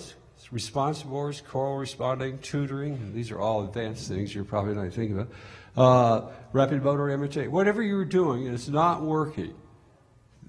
And you can identify, the first thing you have to do is where is that cusp? Where is it located? And if you can identify that cusp, and then you can go to protocols and attempt them. So first thing you have to do is you have learn units are present, you have a correct sequencing curricula, and that's a real issue, man. If you're going to be working with kids, you need to understand about curriculum. You need to understand why I'm doing this and where I'm going with this. Critical. If you've got a kid who requires extensive use of prompt types, and you're always using prosthetic reinforcers, then you need to go back and say what to do when. Here's an example. If they're uninterested in social exchanges with others, unaware of others, ignore or avoid speech sounds and faces, what can we do? Well, if all those pieces are in place and we see this happening, here are some of the cuffs that might be missing. Social listener reinforcement, conditioned reinforcement for voices, conditioned reinforcement for observing faces. So if we can isolate that, then we can go to a protocol to establish that. If they don't know you're in the room, what can we do? Often it's a conditioned reinforcement for voices or for faces. We typically measure how kids respond when adults come into the room at different degrees of separation, different volume levels, talking, saying their name, not saying the name of the person next to them. And those are measures that tell us something about whether or not the kid is really under stimulus control of people coming in the room. And one of the first steps is either condition voices or faces as a reinforcer. And the voices is very effective and results in pretty much the same thing as the faces, because when we do the faces, we get similar kinds of responses. I should start to get... So the lack of generalized match to sample, and I spoke about that earlier too. Every time you get to a new match to sample, you learn numbers, and you go to letters, and you have to do the same instruction. It takes forever. Then they lack conditioned reinforcement for 2D and 3D visual stimulus control. We have studies on that, which I'll talk about a little later.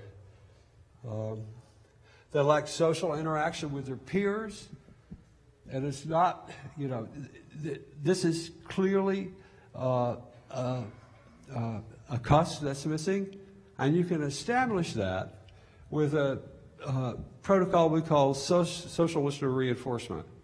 And in that protocol, we put kids together. Now, you got to have the prerequisite cusp. You can't come in with a kid who doesn't know anybody in the room and start talking about social listener reinforcement.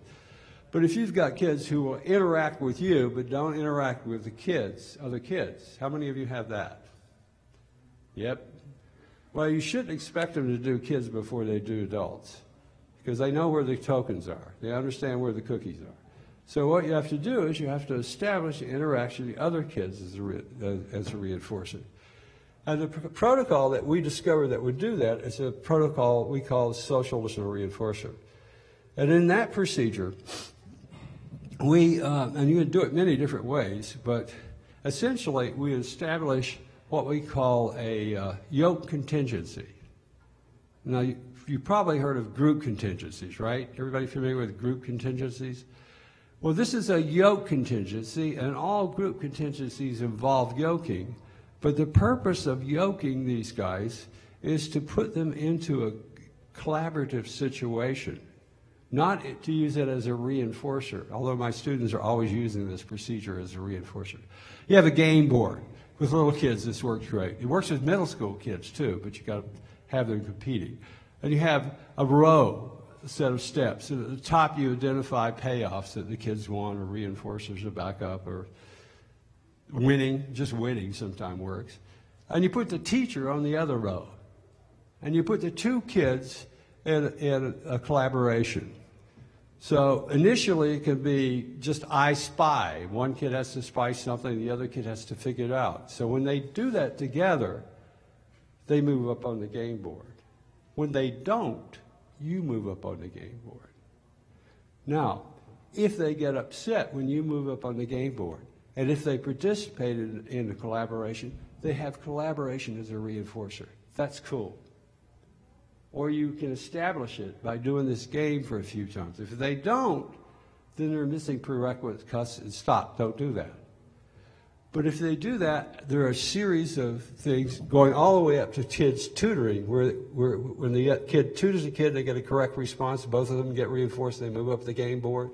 This establishes social listener reinforcement. So before we do this procedure, we measure their conversational units with other kids and their attacks with other kids, whether they initiate it, whether other kids initiate it or not, as a measure of social reinforcement. Verbal behavior, right? Social reinforcement. And after we did this with these little kids, and we have several studies now, so we still haven't published them because they're so new. So after we do this, then the kids increase their conversational units with you, the social reinforcement. Moreover, they quit hitting each other. That was another piece that we got, decrease. So we've done that, and now in 4 different experiments. Both of those are in the process of being published. But we do it all the time in our schools. It's a standard thing when a kid lacks that. and they have certain, they go through this social listener reinforcement. Now, it's not a curriculum, right? And we got all kinds of social groups. People try to do social groups after school and so on. Well, this is the way you establish it. We've had it for years. It's called My Favorite Football Team. You know, that's how we get excited, because we cheer for each other. We build what we call esprit de corps, and it's because of the learned capacity to be reinforced for collaboration as a group. That's a cuss. We have a study this year that shows that if kids don't have that, sometimes putting them through many of these games like that will eventually establish it. But you must get that. You see, it's a critical cuss for working together.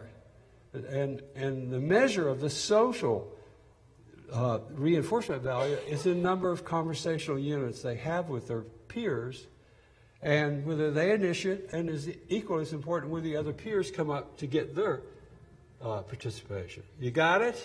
It's like, I kiss you, you kiss me back. I kiss you again, you kiss me back.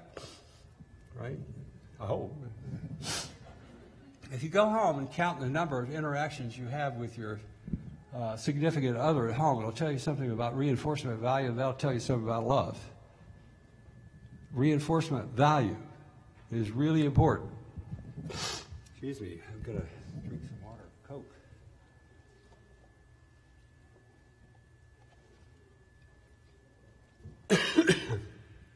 Okay, social listener, excuse me, social listener game board protocol to establish reinforcement for collaboration. And the cusp is social listener reinforcement, and it's measured by peer conversational units. And after the cusp, they engage in frequent initiation of conversational units, and peers seek them out for interaction. And that's a measure of how much they like each other. So some of these cusps we've determined over the last few years as critical to determining whether or not kids should be in general ed inclusion classes. Now, there are lots of different rationales for inclusion, some of which all kids should be included. But this is an empirical approach to inclusion in which we say the child benefits if they contact the social contingencies for social value. The child benefits if they learn from being in that class at the same time and at the same rate other children are learning. So what we found, and we've been in general ed now for over 10 years in Morristown, New Jersey. We have a classroom at each grade level. And so what we've discovered is that the things that these kids need are naming, and naming is the learning of the names of things. There are different levels we've discovered, by the way, of naming. That is, if you have basic naming, somebody sees something and says the name of it, or hears something, and you learn that. If action also accompanies that, you learn the action, but you don't learn the name of the thing until you've had a lot of experience with people asking you for the name of the thing. So, but once you do that, and that's associated with a scent, a smell, or a texture, you can learn that too. So these things build. So the more you provide instruction in which you explain things to kids and demonstrate, and then they do it, the more different things they begin to learn over time, without you even being able to, without directly instructing them. Right? Okay. So naming, right? They have to have that. They have to have what we call audience control, which is the social listener reinforcement. They have to have, at least for the teachers, at least some social reinforcement with their peers. They have to engage in initiating and being initiated. And we have classrooms. We try to establish all these cuts for the kids in order for them to come in inclusion. The third thing they have to have is observational learning. Now, observational learning, by that we mean they observe the consequences received by another kid, and as a result of that consequence, they acquire that operant without any direct instruction. Now, you really need to do that in a general ed class because a lot of the class involves one teacher, a teacher doing instruction with one kid with an example. And what we've discovered about observational learning, and we've done a lot of research on that in the last few years, is that the kids learn from watching other kids get corrected. It is not the reinforcement that works. And we've done studies where we compared, and I'll show you graphs later if we have time, and I usually don't get to that until after we've talked, because if I start showing graphs, you're not going to be interested. So if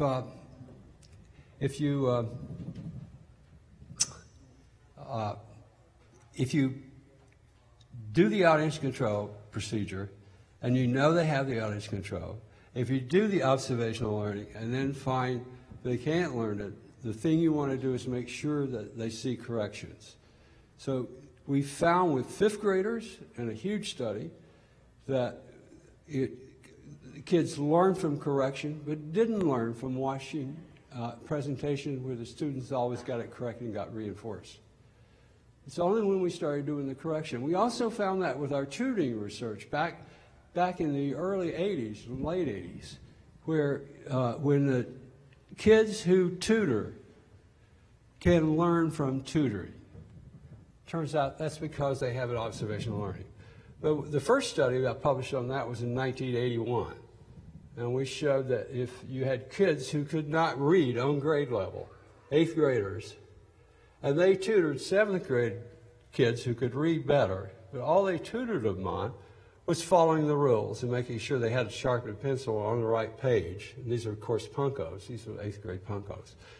So if we did that, the kids started to learn in other classrooms. And what they learned was to watch for corrections. They learned from the corrections.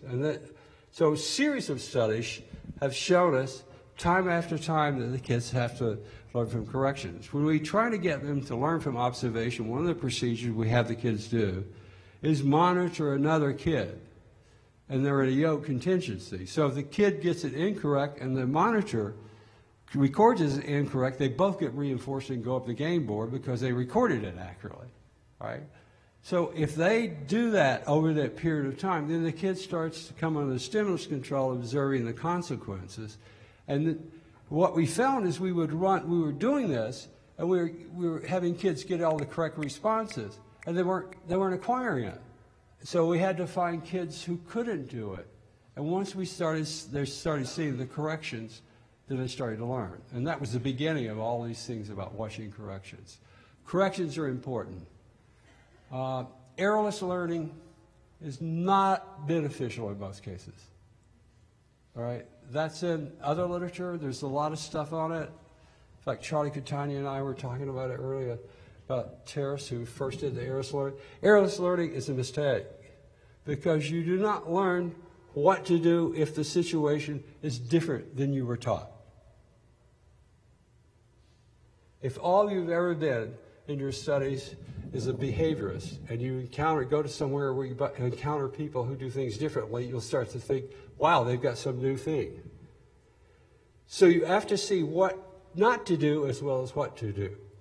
A guy named Ziggy Engelman, who wrote Direct Instruction, figured that out decades ago. He didn't know it, but he figured it out. You have to know what not to do.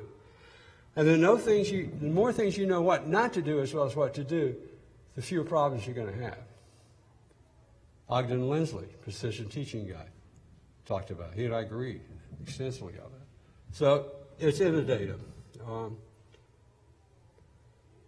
So I told you about this, 55,000 to 86,000 words that you need. After that, kids can learn from chalk and talk. Our goal in our general ed program, which we call Accelerated Independent Learner Classrooms, and if you look on our website, which I'll show you pretty soon, you can see literature about that, and you can see examples. What we've learned about that is that our goal is by 5th grade to make kids bad teacher proof, so they can learn from any teacher, so they have huge observational learning repertoire. Now, I'd like to be able to teach all those high school teachers and university professors how to use good behavioral procedures, but I'm not going to do that. And there are a lot of people who are very successful students, and it's because they have these custs and so on. All right. So in addition to having that observational learning, we want them also to have already be on grade level in reading, mathematics, or very close. And we also want them to have joint stimulus control across saying and writing. Now, what is that? Joint stimulus control across saying and writing. If I say, tell me the letters for the word dog. You can say, dog. Tell me the phonemic sounds. All right, write it. Each of those are different behaviors, particularly the writing versus the saying.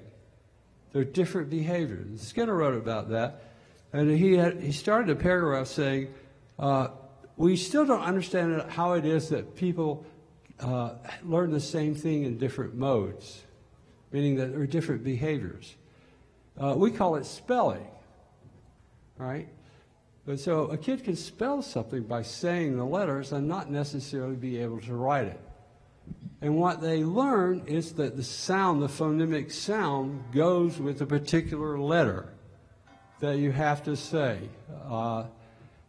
And that, meaning a letter has joint stimulus control. It controls both saying the letter and writing the letter. Naming is another example of joint stimulus control, because when you name something, you have it as both a listener, it's controlling a listening response, and it's controlling a speaking response. So it's not generalizing. They're two independent behaviors. It's joint stimulus, and the stimulus comes to control two different behaviors. So it controls the behavior of that tree. I would know it as a listener, and I would know tree as a speaker. Right? Joint stimulus control. Once I had that, I had phonemic stimulus control, and I could say the word tree on seeing the print. I would have joint stimulus across saying, writing, and reading. Then if I could spell it, I would have it across saying, writing, and reading. And then if that produced a particular emotional response, respondent, which I had learned at the same time, it would produce that relation. So the single stimulus is controlling multiple responses. And that's because of the different reinforcers for each of those kinds of things that you've learned in the past. So that explains why you're sitting there reading a book, and you're reading about James Bond or whatever you're reading, and he's going through these huge, dangerous things which you're experiencing, but you don't really have to contact him because your observing responses are receiving those same kinds of consequences without directly having to come in contact with them. And you have what we call conditioned seeing. I know conditioned seeing is what Skinner talked about. How is it that when you say elephant, you can see a picture of an elephant? We've actually done some studies on conditioned seeing with reading. And we found just this year, actually with Kelly Muccarella, who's going to be a professor here at Penn State, that kids who have poor reading scores often have been taught to read with pictures. So when you look at their comprehension, that is, whether or not they could read and tell what they read, when you look at their comprehension with stories with pictures, it's significantly better than it is to stories without. And kids that are on grade level and above grade level, there's no difference between their comprehension with stories with pictures and without. And we have a large group study showing that kids who their differences on the reading scores is related to whether or not they have pictures present. So don't teach your kids to read with pictures. Bad news. Well, what she did is there's a website, a free website that allows you to construct sequences of stories online You can find it at Storyline website. And we had the kids go through an intervention in which they learned to sequence. They would read a story in sequence. We'd reinforce them and correct them so they had a sequence.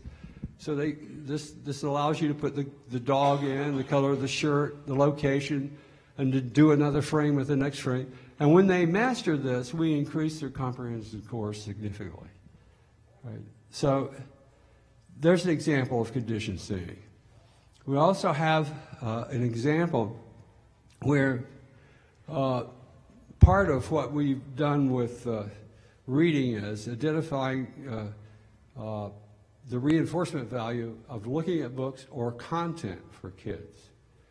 So the reinforcement value in 5th graders, if you have them do 20-minute sessions where they read silently, they got their book and they read, you watch their eye contact and movement and turning the pages, and you look at the number of 5-second intervals, whole intervals, that they are doing that as opposed to not. That's a measure of reinforcement value for reading. And if you look at their test scores, plus measure them in those 20-minute periods, the kids who have poor reinforcement value for reading score significantly lower in reading comprehension in Woodcock-Johnson and Gray-style reading. Score significantly lower.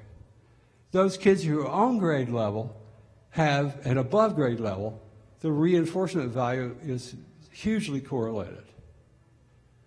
If you run an intervention in which you yoke kids together, 5th graders, you yoke those kids together, and part of that intervention involves the kids together, each one of them draws a picture of a section in a story, different sections, and they, if the kids identify, the other kid identifies the place where the story is, they both move up on this game board.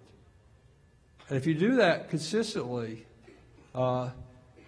until they can do these things accurately, the reinforcement value goes up because the conditioner, the conditioned stimulus that pairs with reading is the peer.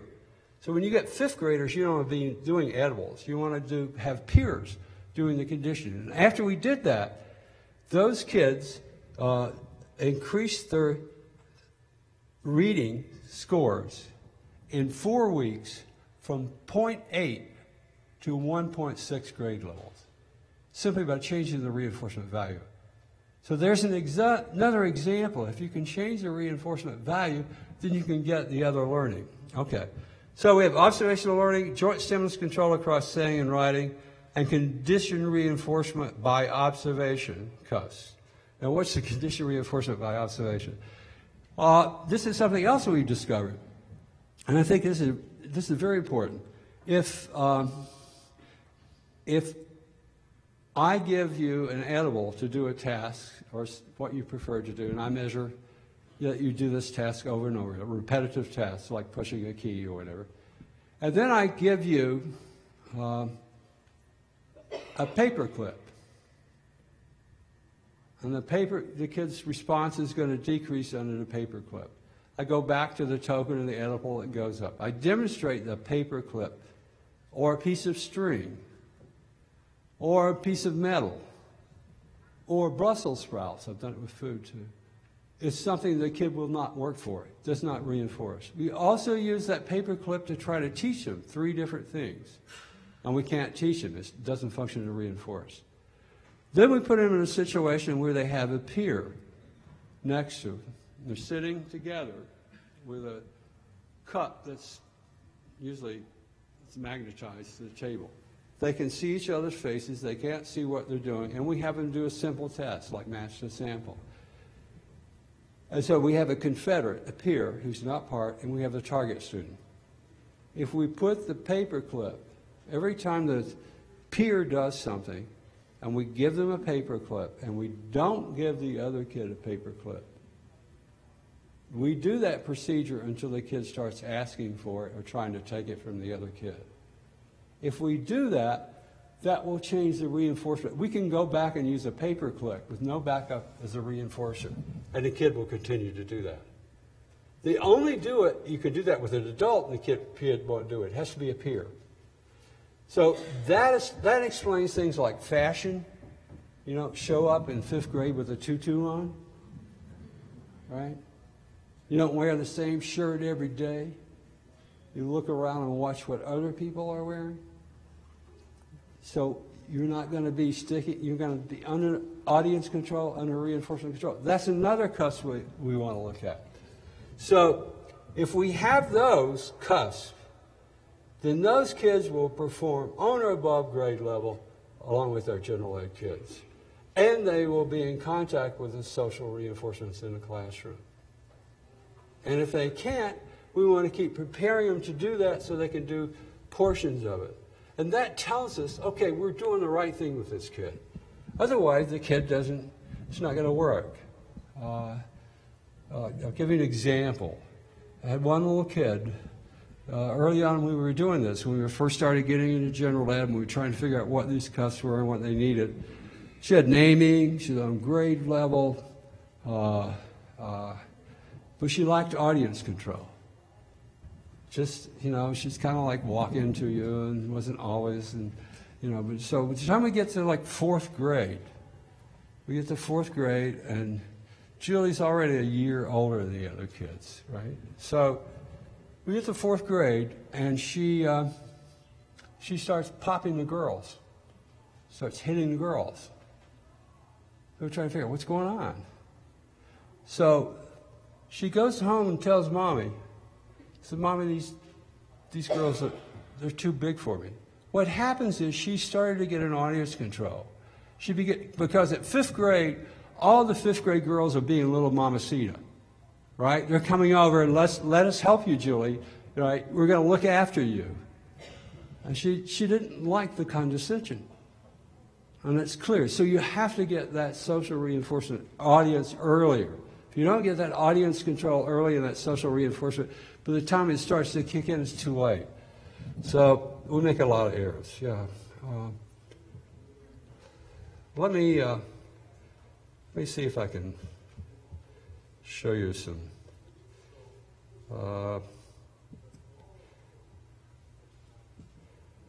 protocols, if I may.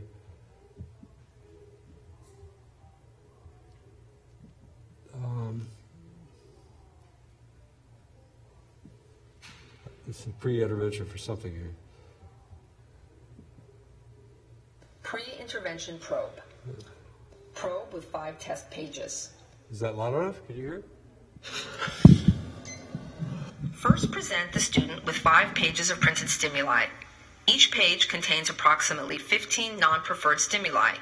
Of course, the number and content of the stimuli printed on the page can be Okay, now this is about generalized visual match to sample, right? Remember I was telling you that if you go through numbers, letters, every time you start to teach a new match to sample, and you have to teach the match to sample first because you can't teach them to discriminate. If they can't do sameness, they're not going to point to something. Right? So match to sample is the first thing you do. If you don't have match to sample, you don't have anything to talk about. So that's the prerequisite to verbal behavior too. So here's an example of kids who, every time you get them to a new match to sample, whether it's colors, objects, numbers, you have to go through a whole prompting sequence, and they match over 3, and you go to the next 3, and it's all over again, right? So here is the pre-intervention where we're measuring the reinforcement value for the print, and that's what this procedure is. You'll see. Based on your student's preferences. The teacher can include, but is not limited to, numbers, letters, and symbols on the test pages. The student is given the page without any vocal directions or prompts from the teacher. Criterion for this probe is attending each page for 10 seconds for 4 out of 5 pages.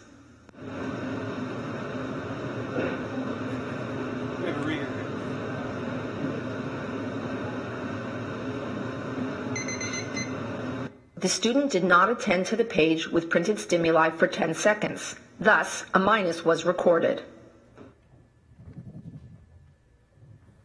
Okay.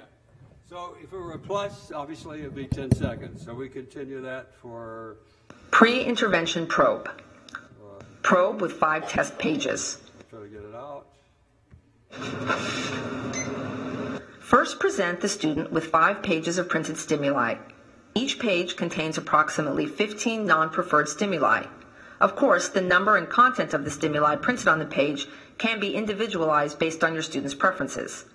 The teacher can include, but is not limited to, numbers, letters, and symbols on the test pages.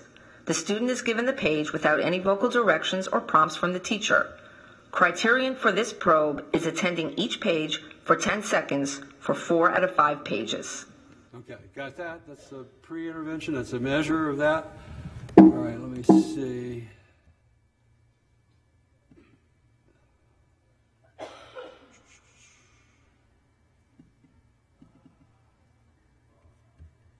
Here's a match to sample. Match to sample response probe. The second part of the pre-intervention probe contains an assessment of the student's generalized match to sample repertoire. Criterion is set at 90% accuracy and above. In the matching probes, the teacher presents 3 stimuli on the table in front of the student and gives the vocal direction, match blank with blank. The student is required to match the corresponding stimuli within 3 seconds. Learn units are used for the matching responses. That is, vocal praise and preferred edibles are provided contingent upon correct matching responses and corrections for incorrect responses. Instruction is blocked into 20 Learn Unit sessions. However, for the purpose of this training video, we are only presenting 5 Learn Units from each repertoire.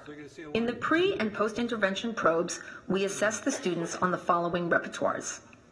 Match identical and non-identical colors, match identical and non-identical pictures of animals, match identical and non-identical shapes, match identical and non-identical numbers, match identical and non-identical upper and lowercase letters.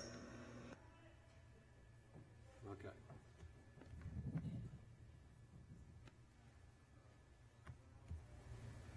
All right. Match brown with brown. The student did not match the identical picture to its correspondent. Thus, the correction was given and a minus was recorded.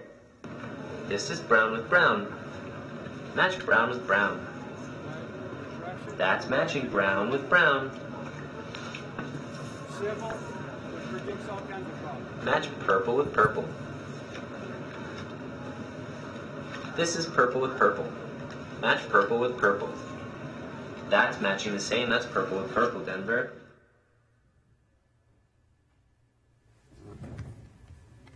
We made brief of these just so I wouldn't.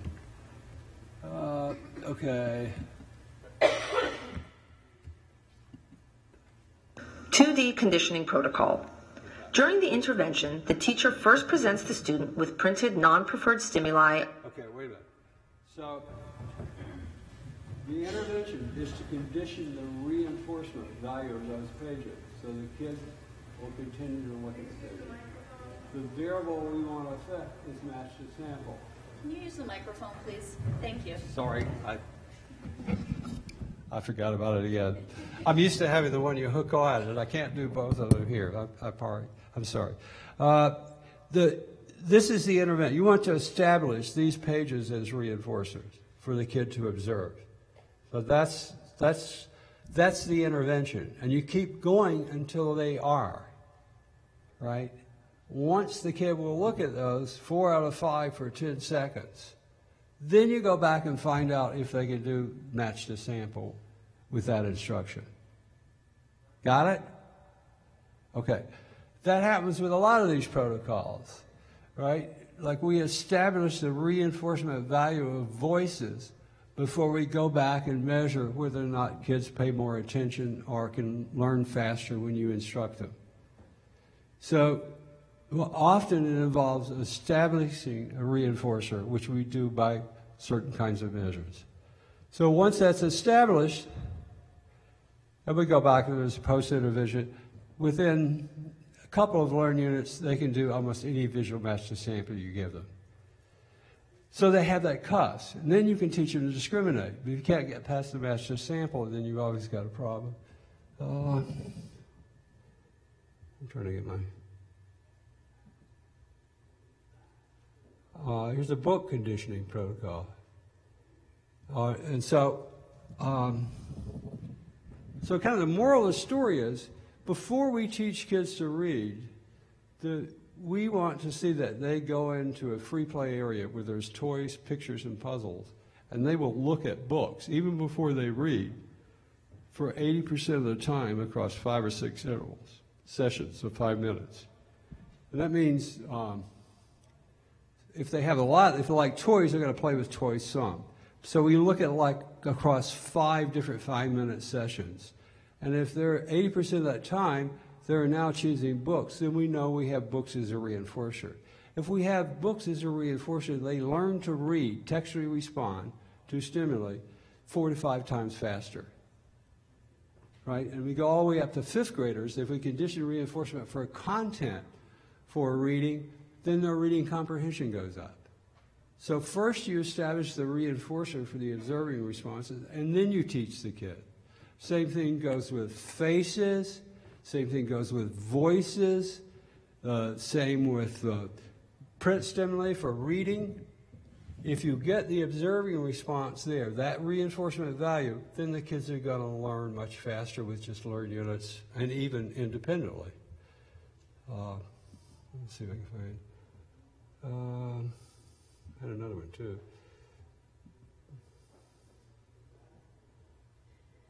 A learn unit, just to show you a little bit more about the learn unit and how they're measured. CPERC is the curriculum we have. The following training video provides professionals an opportunity to view correct and incorrect Learn Unit presentations across 4 separate CPERC areas: matching colors, follows one-step directions, math skills, and rhyming words. Use the data form labeled Training Phase 1. Model the data that are collected by the trainer in the video. The trainer will use the following symbols to indicate correct and incorrect instructor and student responses. A check, or a check with a circle, will indicate a correct or incorrect teacher antecedent. A plus or a minus will indicate a correct or incorrect student response. So this is what you do when you're observing your people, you're training people. You get this, you've got to fix a lot of problems. You just get people doing this correctly. So you use it as a training procedure as well as a measurement procedure for teachers or for therapists. An R or a C will indicate a correct instructor presented consequence, either reinforcement or correction. An R or C circled will indicate an incorrect instructor consequence. After each learn unit, there will... So you get that, you have to get that fixed first with your staff and with yourself. The best way to train, we just discovered this year, we've been training 35 years, people using this procedure in various ways. The best way is after you train them initially, we have like a this training video that we train our people with first, but you could do it without it.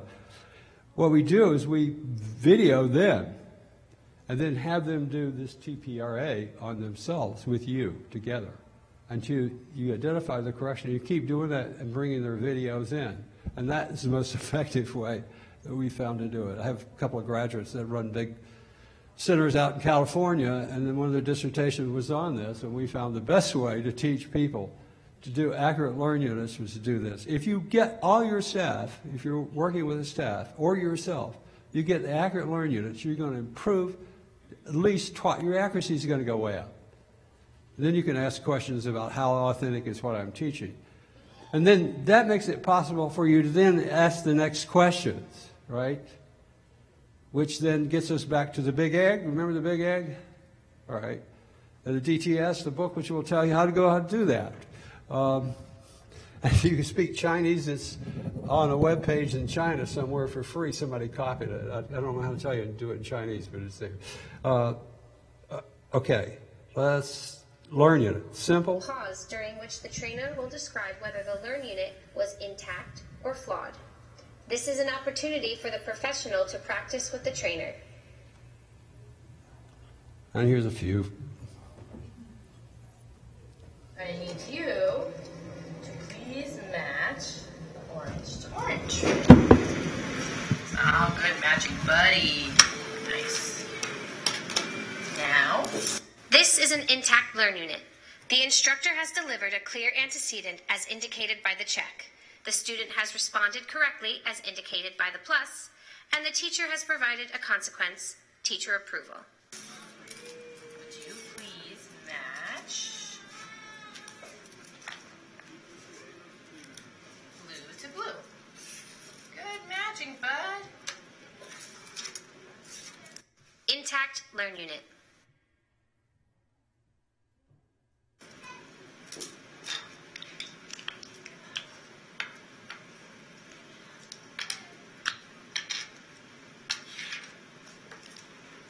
You match green to green. Nice matching, Dustin.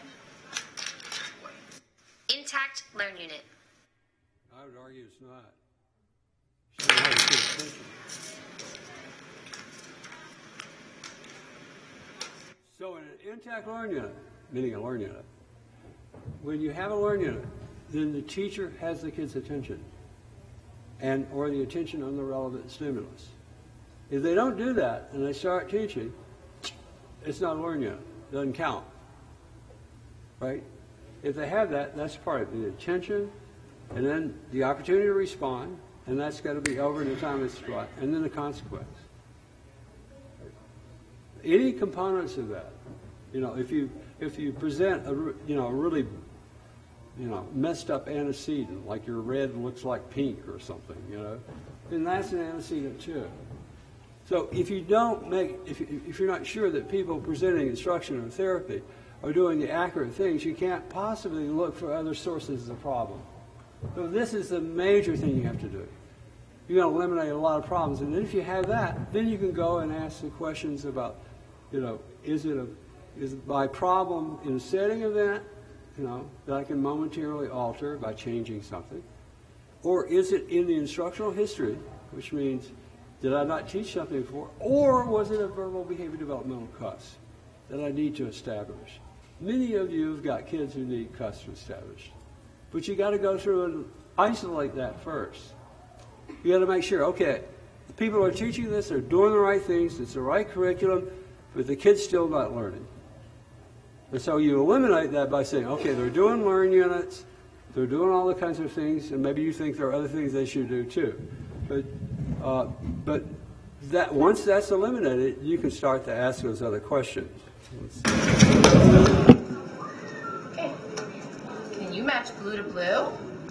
Look, they're free blues. Oh, you matched blue. Good working. They're free blues over there. The instructor has made an error in the antecedent portion of the Learn Unit. She has provided 2 exemplars that are correct, thus providing an ambiguous antecedent for the student.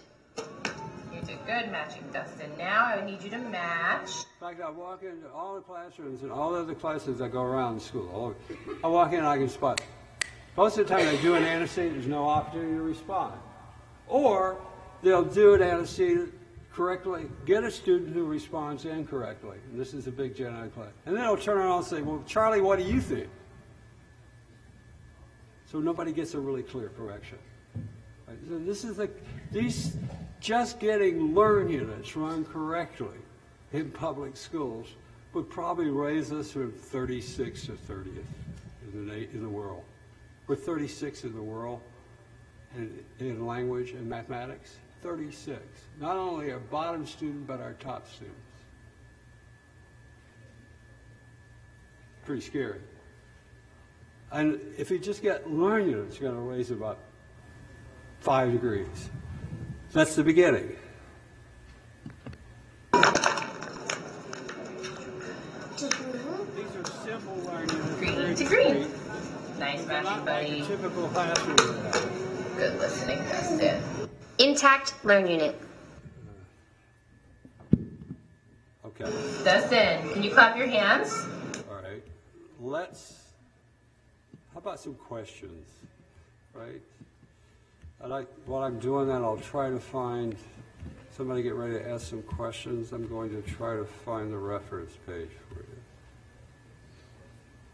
you.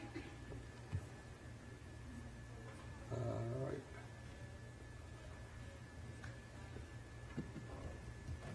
All right, they want to do that.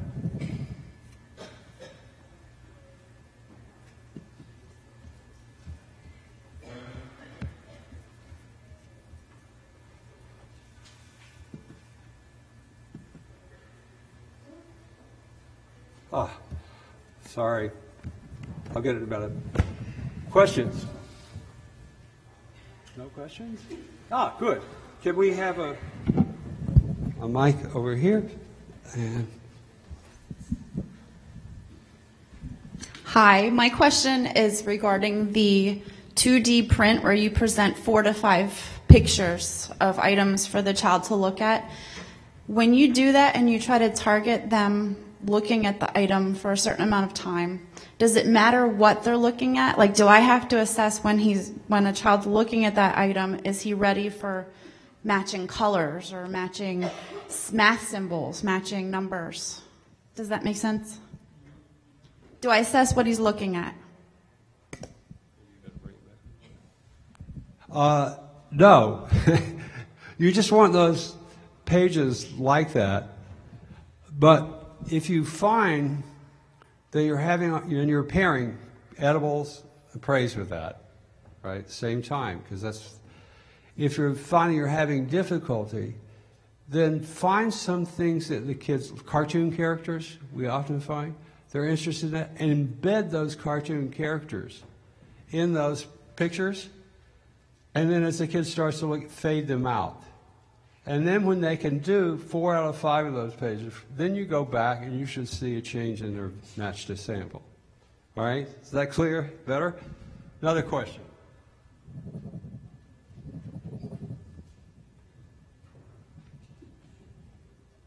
Ah, okay.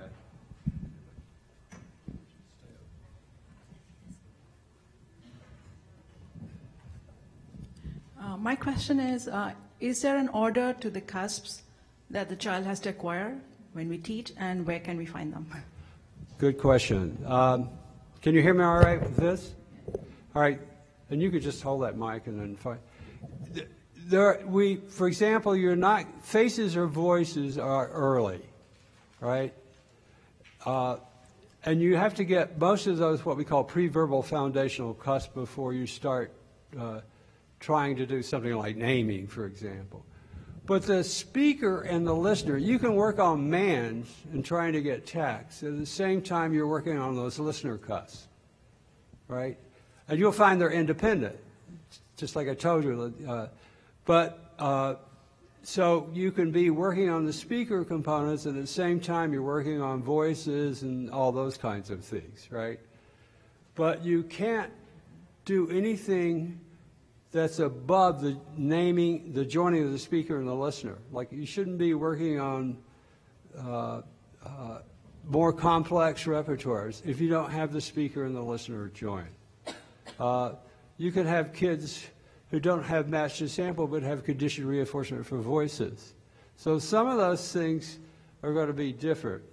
It's not like you got to go from A to B to C, but at the same time, if you don't have those pre-verbal foundation, when the kids can talk, they don't have anything to talk about because they don't know what things are. Does that make sense? Okay. Good questions. Come on, let's have some more. I have some idea. All right, there's one back there.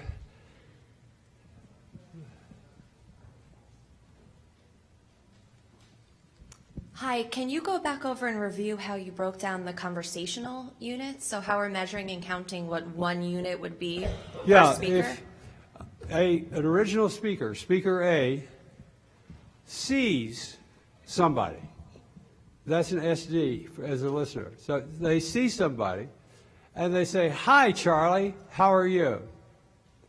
Right? And that's a speaker behavior. And they've already been reinforced as a listener because they saw the person, observer, and that was an SD, right? So they say something, and then the other person responds. It can be a gesture, like,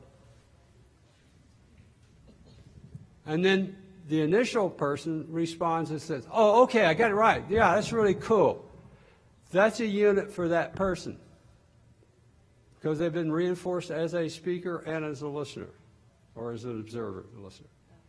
If the other person then responds back, then they have a unit as a conversational unit also. And they don't have to make any sense. It doesn't have to make any sense at all. It's the verbal function. People talk to each other all the time and don't listen to what they're saying. You know, That's what my wife says about me all the time. But they do that all the time. It's the fact that you keep doing that. You can see people talking in 2 different languages. So it's not about the content, it's about the function. You're looking at that social reinforcement. You could almost say if you gave somebody a hug and then they gave you a hug back and you gave another hug, that would be like a social exchange, but it's verbal, it's social in that reinforcement. And that's what you want to see with kids. It's not just standing close to proximity. You know, the other things they've done with topography, with social, you know, do they smile at each other? It's when they start communicating that way. And it can be pretty rudimentary, you know. But if you could do that collaborative game, that yoke contingency procedure, get them in that together, and they start to get mutual, you're going to see some changes in how they interact. I know we've got to get those published. They're described a little bit in the book, in the Verbal Behavior Analysis book, which is a good source for getting this stuff. But the source for getting how to go about doing it is in the Designing Teaching Strategies book. I know I'm behind in putting one book together, so they're all in one source. I will one day if I don't get too old. So, good questions. Come on, let's have some others. And at least let me know, you know, if I'm making any impact or I can help you. Or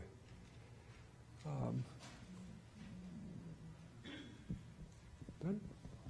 Anybody else? I'll show you some sources. Keep thinking about some questions.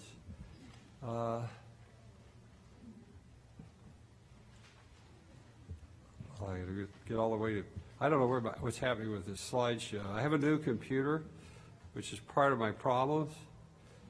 I'll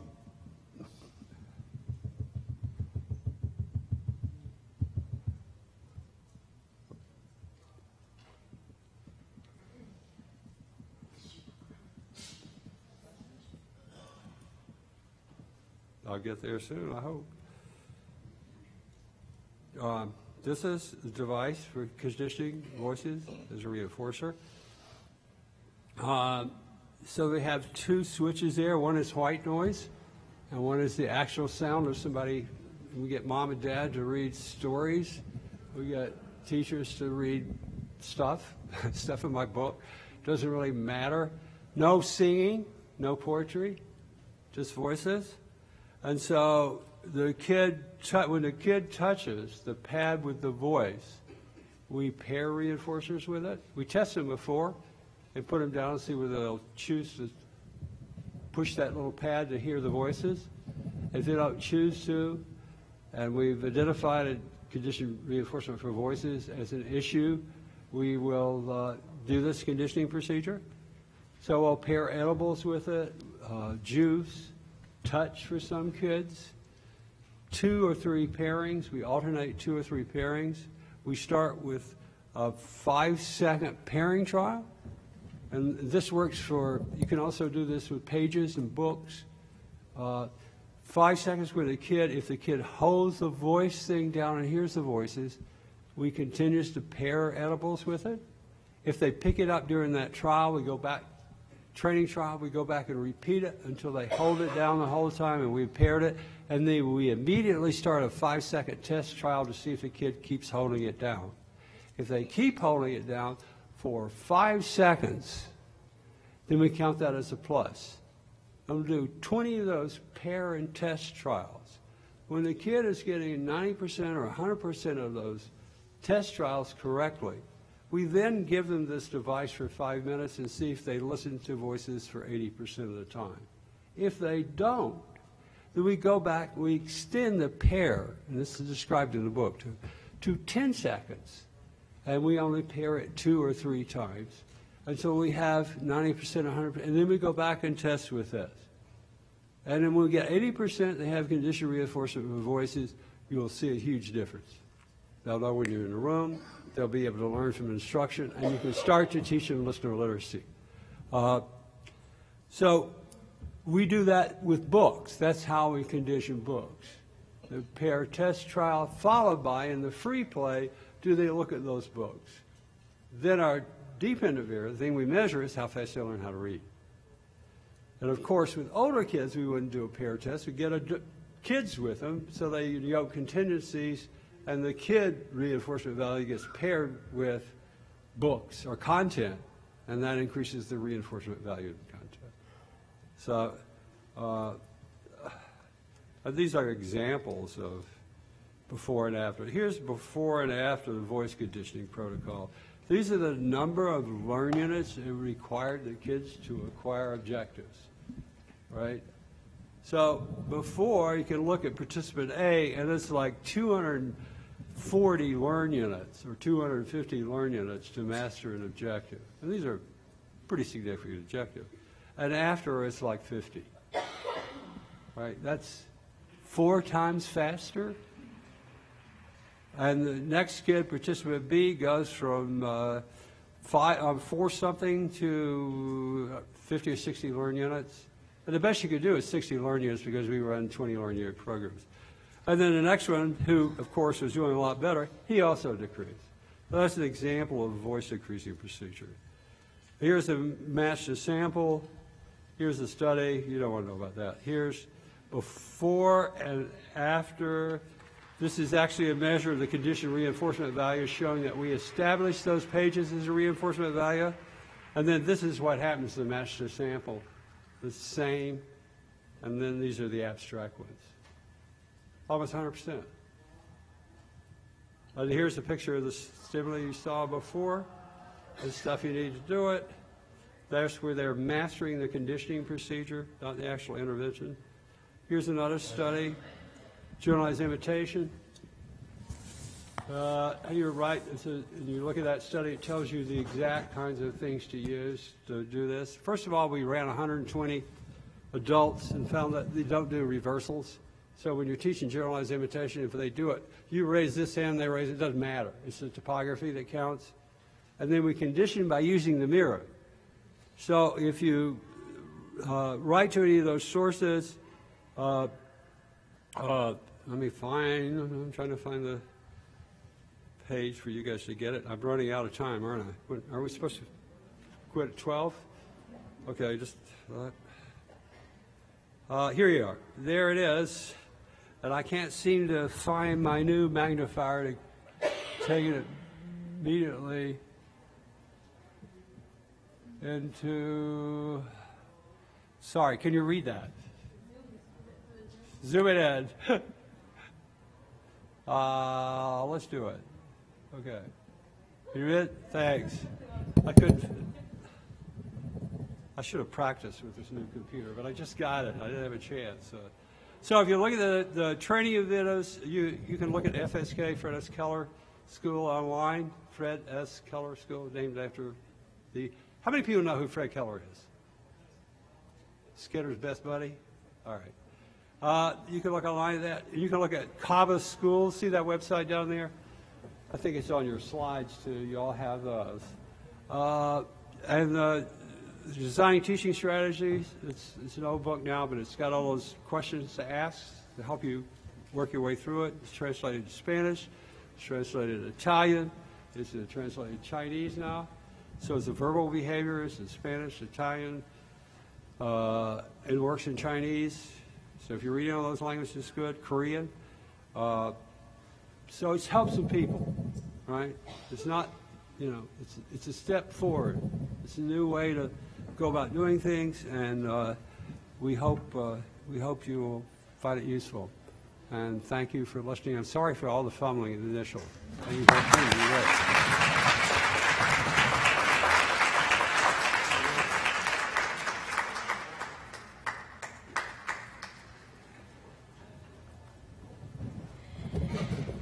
Thank you, Dr. Greer, for a fascinating presentation. A couple of housekeeping stuff. Don't forget Children's Institute show, 3 p.m.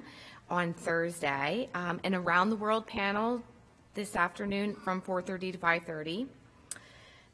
Anyone seeking social work CEUs must sign in and out daily at the registration desk. Please complete an evaluation for this session through the Groupio app. Session is number 20, and the speaker is R. Douglas Greer. The code for this session is SAT 789. That's SAT 789. Thank you.